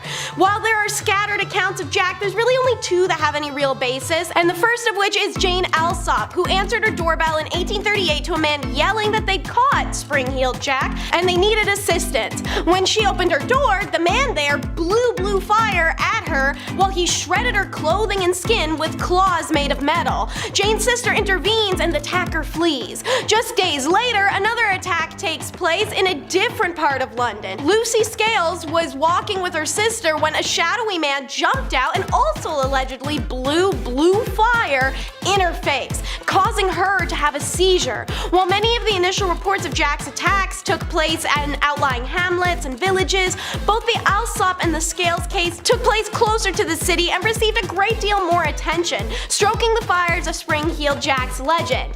He became a classic character of the cheap penny dreadfuls, and the elusive monster now belonged to Victorian nightmares. And unless you want to belong to Victorian nightmares, I suggest you subscribe to the Hive. Normally a matinee actor, there's no way William ever thought he'd be the closing act. Number 9. So, William Terriss had tried his hand at silver mining, medicine, sheep farming, and even tea planting in Bengal. This was a man who stuck his finger in every pie, and now they're all sticky, so he decided it was time to stick some toes in. He became a matinee actor. Not just any either. William returned to England and quickly became one of the most popular matinee actors in the country.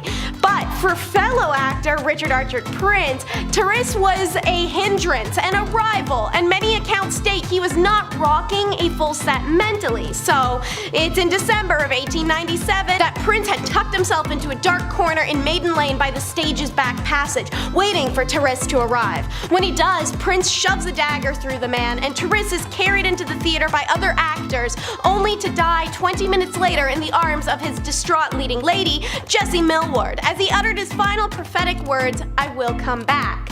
Prince was arrested and sent to a secure unit, and he outlived his victim by almost 40 years, reveling in the infamy the killing had brought him.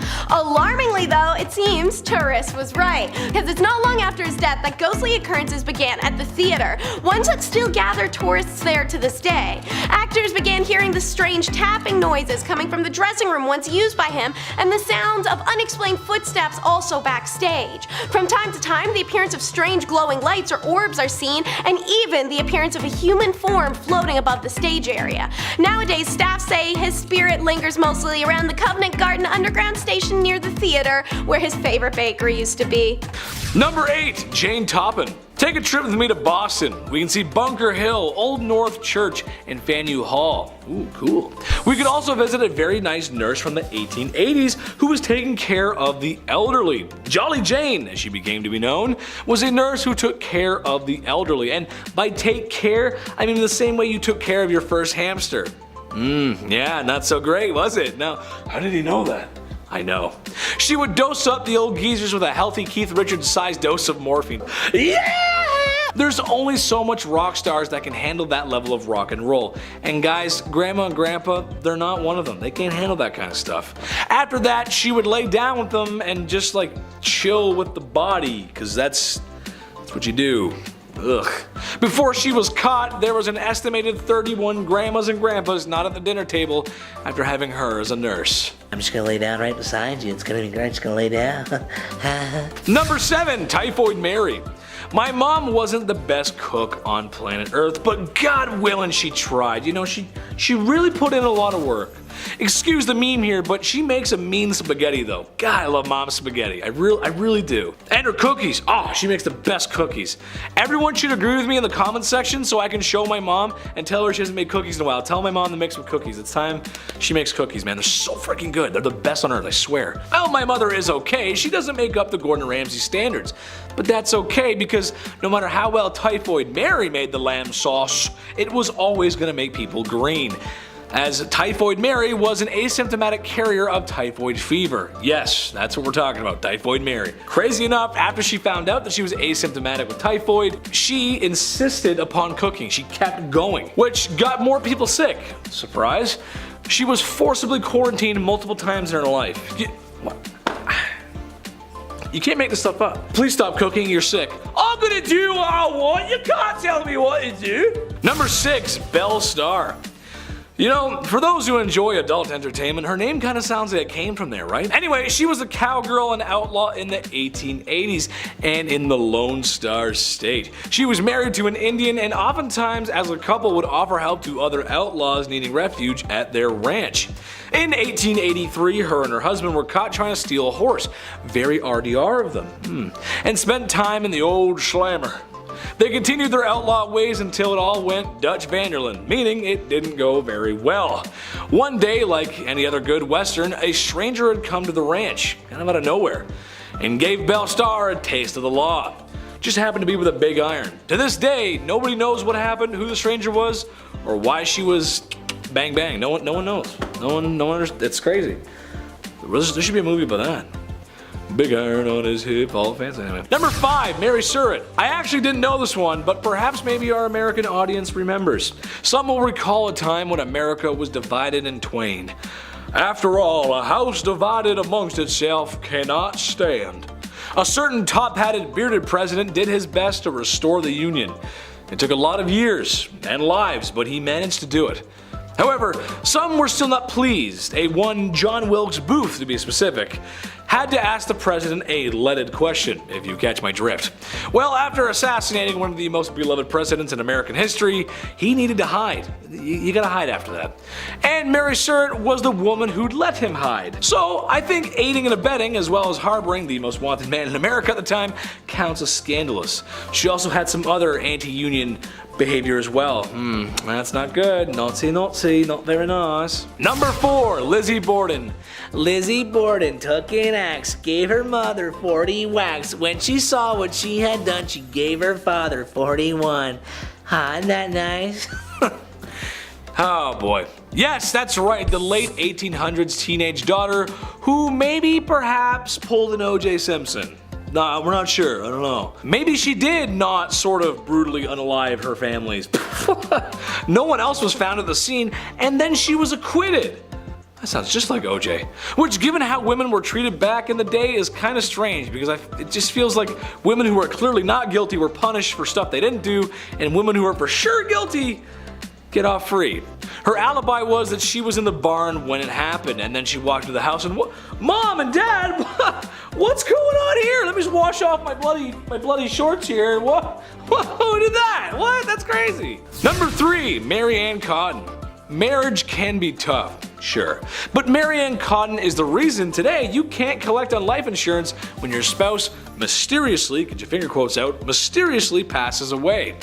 It all started when she predicted the passing of her stepson, and then it happened. That's weird. After that, it was her husband here, and then another husband there, and well, it's starting to get a little fishy, don't you think?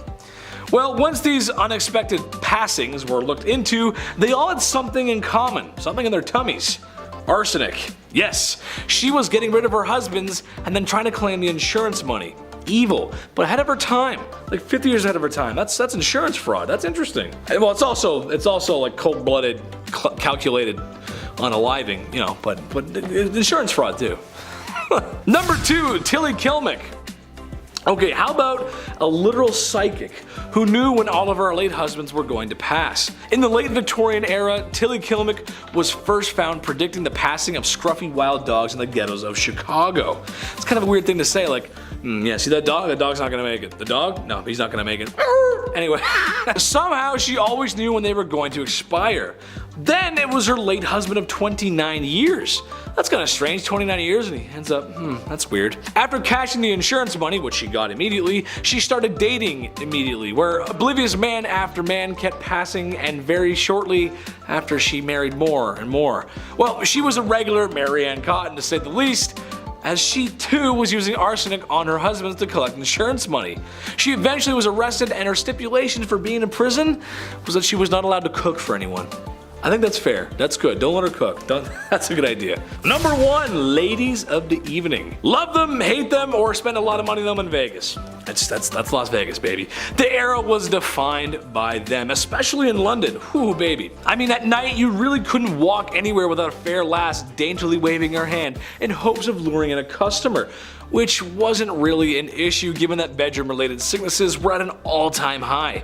Syphilis specifically had shockingly high percentage of the population and would make you think twice. Well, it would make us think twice, it would make me think twice, but people back then, they kinda just went for it.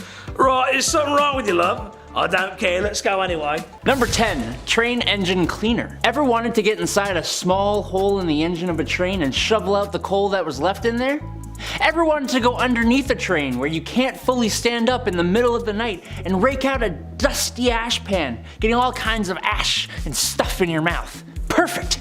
You can go join up with the railroad as a train engine cleaner. These guys would spend their days shoveling 5 to 6 tons of coal into the furnace of the steam trains, and then spend their nights climbing into said furnace, cleaning it out, and then going out in the middle of the freezing cold, wet night into a trench covered in water and oil and dust, and get right up under that sucker and pull out all the ashes and dust and crap that came out of the engine while it had been running all day. Number 9. Linker boy or linker men. Before the introduction of gas lights on the streets of London, the only gaslighting came in the form of small children who made you believe that you wouldn't be able to walk the streets without them tagging along with a torch to help guide your way. Then they'd expect a tip from you.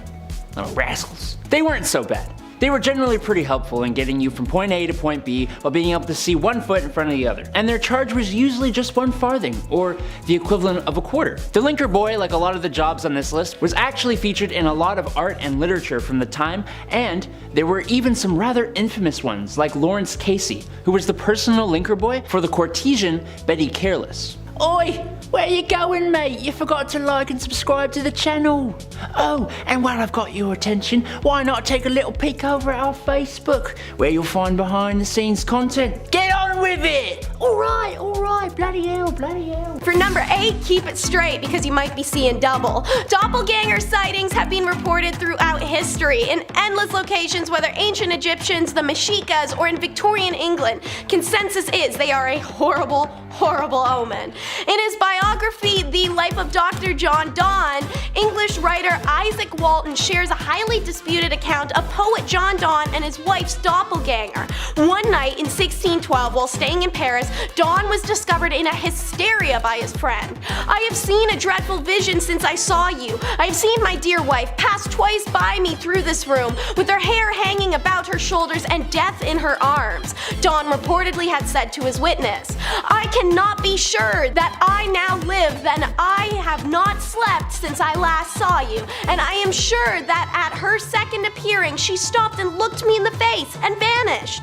Walton then claims that a messenger was immediately dispatched to check on Donne's wife, returning with the news she was in very poor health after losing a pregnancy. Then of course the Queen of Victorian Goth herself had to have connections to a doppel. Percy Bysshe Shelley wrote of a double in Prometheus Unbound, and later claimed to have seen his own doppelganger before his death in 1822. His wife Mary Shelley later recalled that Percy had visions of strangling her, and mentioned an episode in which his double had approached him. All of this was frightful enough, and talking it over the next morning, he told me that he had had many visions lately. He had seen the figure of himself which met him as he walked on the terrace and said to him, "How long do you mean to be content?" You'd think identity fraud is a new crime. After all, it was next to impossible to get access to all of someone's personal info before the digital age, right? Number 7, you'll learn the horrors of Victorian identity fraud. So, before the days of DNA testing, there was a very special kind of fraud on the market, inheritance claims. You could turn up in person after someone died and just claim to be a lost family member or spouse or bastard child in order to inherit wealth that was not yours. When her son Roger Typeborn was lost at sea, the wealthy lady Typeborn put adverts in the paper around the world searching for him. Arthur Orton, a butcher's son, wrote from Australia claiming to be him and asked for her to send him money to help sustain him since his shipwreck. She did so obligingly, but also pleaded with him to come home. He decided to give it a go, and when he arrived, the old woman welcomed him back as her lost son, even though Orton didn't have Sir Roger's posh accent, face, clothes. He was about 100 pounds heavier as well. When he began to claim the family estates, other relatives who couldn't be punked took legal action. The case took 4 years to come to court, during which time Lady Typeborn continued to believe he was her son, obviously a case of being unable to accept her real son's demise at sea. She dies just before the case is heard, meaning Orton loses his most valuable witness, but nevertheless, he memorized an enormous amount of facts about Sir Roger's life and managed to convince 100 people to vouch for his identity. The case lasted 1,025 days, and in 1874 he was finally convicted and sentenced to 14 years of hard labor. During his prison times, he insisted on being addressed as the Lord Typeborn and would not respond to the name Orton. Romance, an affair, a crime, it's also novella in nature. It's number 6, the Bermondsey Horror. Swiss maid Maria Manning thought she had it all, a husband, a lover, and her lover's fat stacks of cash. But as she soon realized she loved the money more than both of the men, so together with her husband Frederick, she plotted to rid herself of her lover Patrick O'Connor and keep his fortune. Having chosen between Frederick and Patrick for marriage in the first place, Frederick was weirdly okay with knowing his wife was sleeping with Patrick, and he frequented their home for dinners. And it's at one of these dinners in August 1849, one or both of the Mannings shoot at Connor, which doesn't kill him, so a crowbar gets involved in the mix. Once that mess is over, they buried him under the kitchen flagstones. Maria conned her way into Patrick's home and looted it like a mad woman, and then when Frederick tried to lay claim to his half, she double-crossed him because she never liked him anyways and ran away to Scotland. When O'Connor's body is inevitably found, the couple are arrested, and during the Old Bailey trial, the counsel for both the husband and wife blame each other. Miss Manning is accused of greed, and Mr. Manning is accused of acting out of jealousy. They're both given hemp neckties in November of 1849 in a crowd that included the novelist Charles Dickens. Getting psychological for number 5 is what the Victorians called crisis apparition. Spiritualism, which had just begun in the middle century in New York, believed that the dead residing in their own plane have both the ability and the inclination to communicate with the living. The story I'm about to share is considered a symptom of telepathy with the spirit, but other symptoms of spirit relations, such as hypnotism or taking the role of a conduit, were considered common as well. Overall, it was dubbed crisis apparition. This is a classic case of crisis apparition from a book called Pith by Londoner Newton Crossland. In October of 1857, around 1 o'clock in the day, I was going from my office to sign an export bond at the custom house, a distance of a quarter mile. I was in my usual satisfactory state of health. My mind was occupied with merely commonplace ideas. The traffic in the streets was ordinary, monotonous activity, and nothing was apparently there to wake in me the slightest trepidation. When I was just crossing the Great Tower Street, I was seized with an unaccounted panic. I conceived a dread that I might be attacked by a tiger, and the idea of this horrible fate haunted me so that I absolutely began running in hot haste, and I did not stop until I found myself safe inside the walls.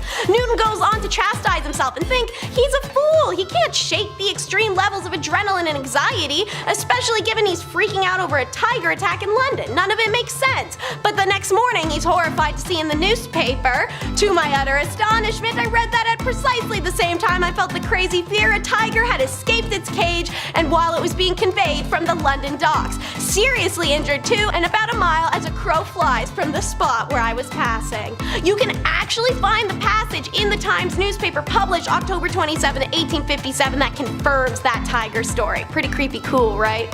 Either it was too easy to get away with, or just not easy enough, welcome to number 4, the Maybrick mystery. 19-year-old banker's daughter Florence Chandler married 42-year-old James Maybrick, an English cotton dealer. A hypochondriac serial cheater, he was also addicted to arsenic and strike recreationally, as many Victorians were. Since he was out betting the town, Florence went and found herself a boy toy too, and James was outraged. So he threatened to divorce her, which would have ruined both their reputation, so he decided to just rewrite his will and bequeath her less money, just around the time that his addiction begins to start killing him. While on his deathbed, Florence wrote to her lover seeking potential marriage in the future once he passes. A servant passed said letter off to James's brother, who then decided from that Florence had killed him. The arsenic found all over his home is used to point fingers at her, since his family refuses to believe that James has been an addict. Meanwhile, autopsies show there wasn't enough in his system to kill him, and also that he was 100% a definitive regular user. Confirmed also by his pharmacist, who says James sometimes picked it up 5 times a day. Did that stop them from charging Florence? No! Florence was not permitted to give testimony and was only allowed to read prepared statements at her trial. The prosecution counsel claimed if Florence was depraved enough to have an extramarital affair, then her moral compass was broken and therefore there could be no other explanation for her husband's death, except for the slew of medical professionals insisting on Florence's behalf her husband died from addiction. Despite enough evidence that in modern times the case would have even gone to court, Florence was found guilty and sentenced to death. It's later commuted to incarceration for 15 years, however, but there's no court of appeals, and doubt is casted on the presiding court judge, Sir James Fitzjames Stephen, by an expert who asked if he had truly recovered from the seizure he had suffered years before, because he had not seen such incompetence and inaccuracy by a judge before the Maybrick trial. This is actually a great segue into number 3, as it's about the asylum conspiracy. So Florence could literally throw the entire city pharmaceutical and coroner team at a courtroom with 100% verifiable evidence she didn't kill her husband, and still receive the death penalty. Obviously, it goes without saying it's due to her being a woman in that era, and her story goes to show how little a voice they had. So a fun thing that started happening, because people are cruel and horrible in every way, was conspiracies to stick unwanted sisters, mothers, daughters, and wives in asylums by lying. Since diagnostic systems for mental illnesses were in early development and there was no consensus over what or what not was evidence of lunacy, really any doctor could have the authority to stick you in one of those if they felt your symptoms merited it, or if they were paid a handsome sum. Edith Lanchester was a young feminist who decided to live with her lover without getting married. Her family decided they'd rather she didn't, and the answer was in 1895, kidnapping her and throwing her into an asylum endorsed by Dr. Burroughs, who declared that Miss Lanchester's decision equated to a threat of committing social life-taking and therefore evidence of irrationality.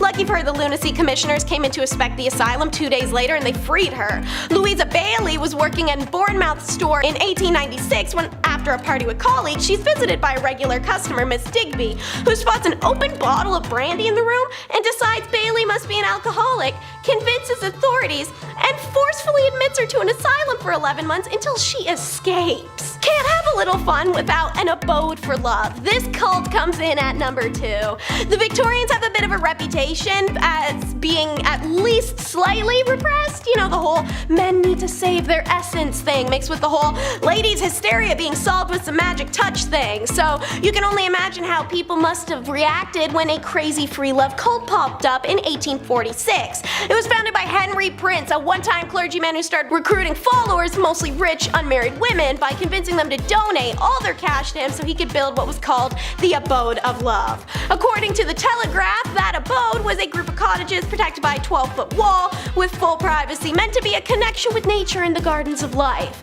The community was officially called a Gap Monet, and it was built mostly on the inheritance of 5 spinster sisters who the prince arranged to have married some of his male followers. Prince himself moved into a 16-bedroom house, and while he insisted on chastity and abstinence from all followers, he was busy getting busy with all the female members of the community in very public ceremonies. In spite of his insistence that he was immortal, Prince died in 1889, and John Hugh Smith Piggott takes over as cult leader. He left the community's compound to declare he was the second coming of Christ, and was immediately run out of town and went back to the safety of the gated community. He lived there as a heavenly bridegroom among his soul brides until he too proved not to be as immortal as he claimed when he died in 19 1927. Alrighty, last and never the least, because it's number 1, is the real Sweeney Todd. And it was a lady, so maybe I should be saying the real Miss Lovett. Whatever. Born in 1849, Catherine spent her youth and then her teen years becoming well acquainted with jail, usually for theft and pickpocketing. In her adult years, she elevates to robbing boarding houses, and another 6 or more jail sentences later, she gets a real grown-up job working for the wealthy Julia Martha Thomas. Initially, she seemed to have revised her train wreck ways, but then she starts choosing drinking over cleaning and gets canned. So Kate decides to introduce Miss Thomas's head and body to an axe. She then uses said axe to dismember Miss Thomas, parboiling the pieces and burning organs in the stove. While Kate's at it, to make an extra buck, she leaves some of her fat to reduce into drippings because why not? She decides to take a break, goes to the pub, enjoys a drink, then returns, packs up the remains in boxes, places them inside cloth bags lined with thick brown paper, and then she visits pawnbrokers where she pledges Miss Thomas's gold bridge work for 6 shillings.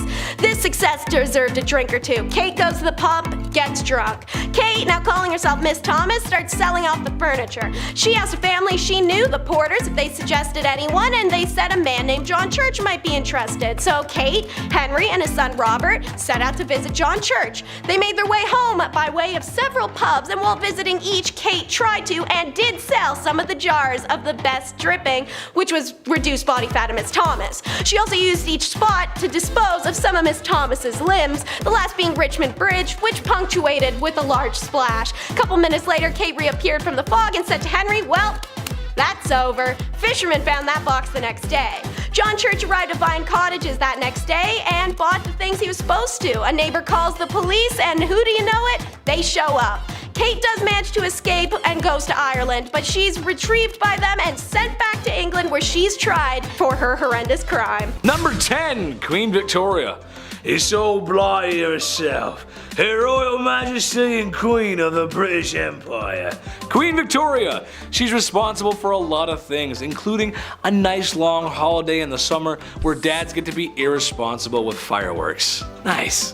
All fun jokes aside, she was the queen of the monarch, and she wasn't the worst queen ever, but during her reign, the British Empire had never really been stronger, as it took part in absorbing many smaller nations into the empire. And they didn't ask nicely, if you catch my drift. India, China, and a lot of parts of Africa. Africa had a rough time back then. It was pretty hard for that continent. They all felt the wrath of the Queen's expansionist fist. It's really sad, actually. Goddamn. Number 9, thieves. Times, specifically in Victorian London, weren't the best. It most certainly wasn't the cleanliest place on earth, and there were orphans asking for more porridge. I don't know. I didn't read the book, guys. Sorry. Lack of rights, social expectations and pressure, and a lot of double standards. Honestly, it just wasn't an easy time for women.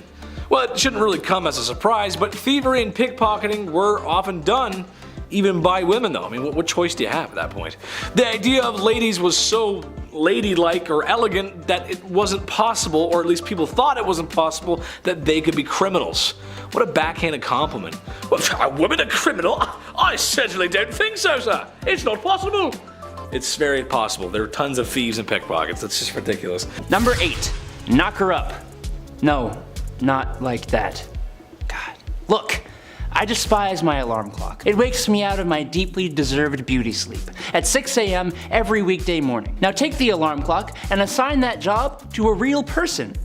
That person is a knocker-up, a person employed to wake up workers at mills and factories on early shifts, going from house to house using a long pole to knock on bedroom windows. In other words, a person employed to become the epitome of all my hatred in this world. If you had this job, well, you're not alive anymore, but I hate you. The people at the time were somewhat friendlier than they are now, and I'm sure the knocker-upper wasn't a horrible person, but I'm sure there had to be some grumpy gills who would put their hand on your chest for doing this to them. Number 7, a phrenologist. I think if this YouTube thing doesn't work out for me, I'm gonna go and make up a science. It worked for phrenologists. They claimed that a person's personality, character traits, and abilities could all be figured out by bumps and indents on a person's skull. Characteristics like secretiveness, amativeness, conjugality, and combativeness were apparently controlled by areas of the brain that they called organs of the brain. The idea was dismissed by the church, but it nonetheless gained traction through Europe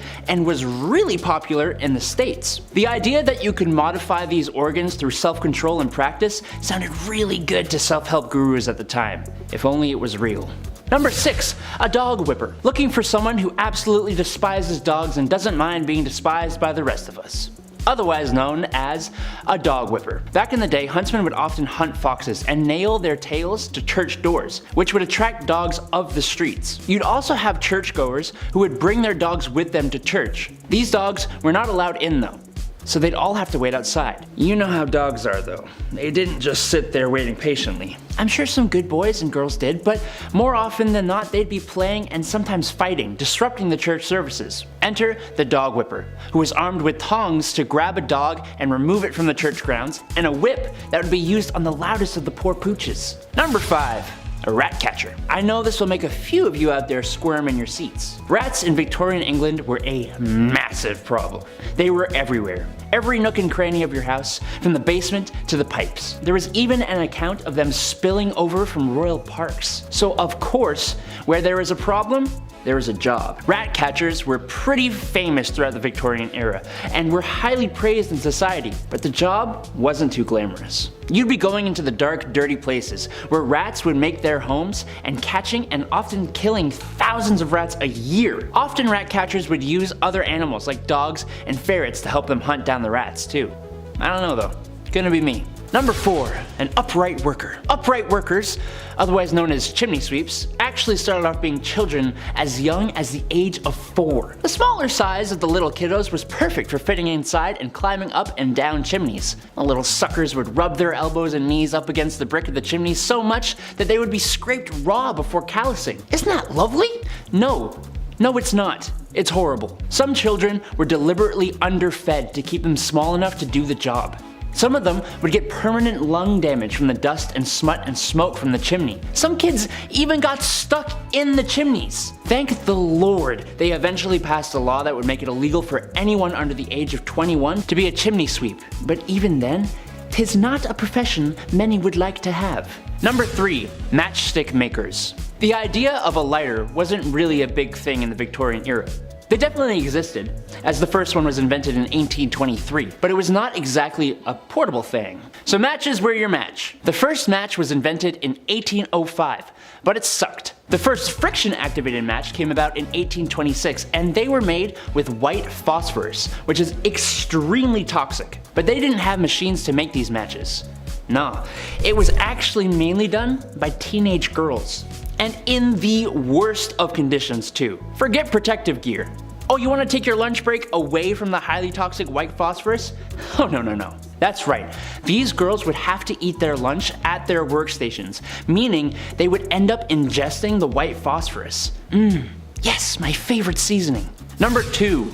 Resurrectionists. Back in the day, medical schools who wished to study the human body only really had access to the bodies of criminals who had hit the end of the line. There actually weren't too many of these bodies around, which led to a good price for bodies that were in reasonably good condition, other than being deceased. This wasn't exactly the greatest idea, as now you've created an opportunity for people with no morals or empathy to go and dig up fresh graves, becoming resurrectionists. A cool name for an absolutely god-awful profession, if you could call it that. The problem was bad enough that people would actually guard the graves of their recently deceased loved ones. No one should have to do that. Number 1, night soil man. Alright, if you need me, I'll be depositing my night soil over in the toilet. Poop. Night soil is poop. And the night soilman? Well, you see, before we had real sewer systems, the night soil you deposited at home would go into a lovely hole in the ground. As you can imagine, these would tend to fill up over time, and that's when you have your night soilman come in. Yes, his job was to clear out the poop deposits from houses and cart it away in the middle of the night so nobody in polite society would have to see it. But they were always in business, so that makes the job a little less crappy.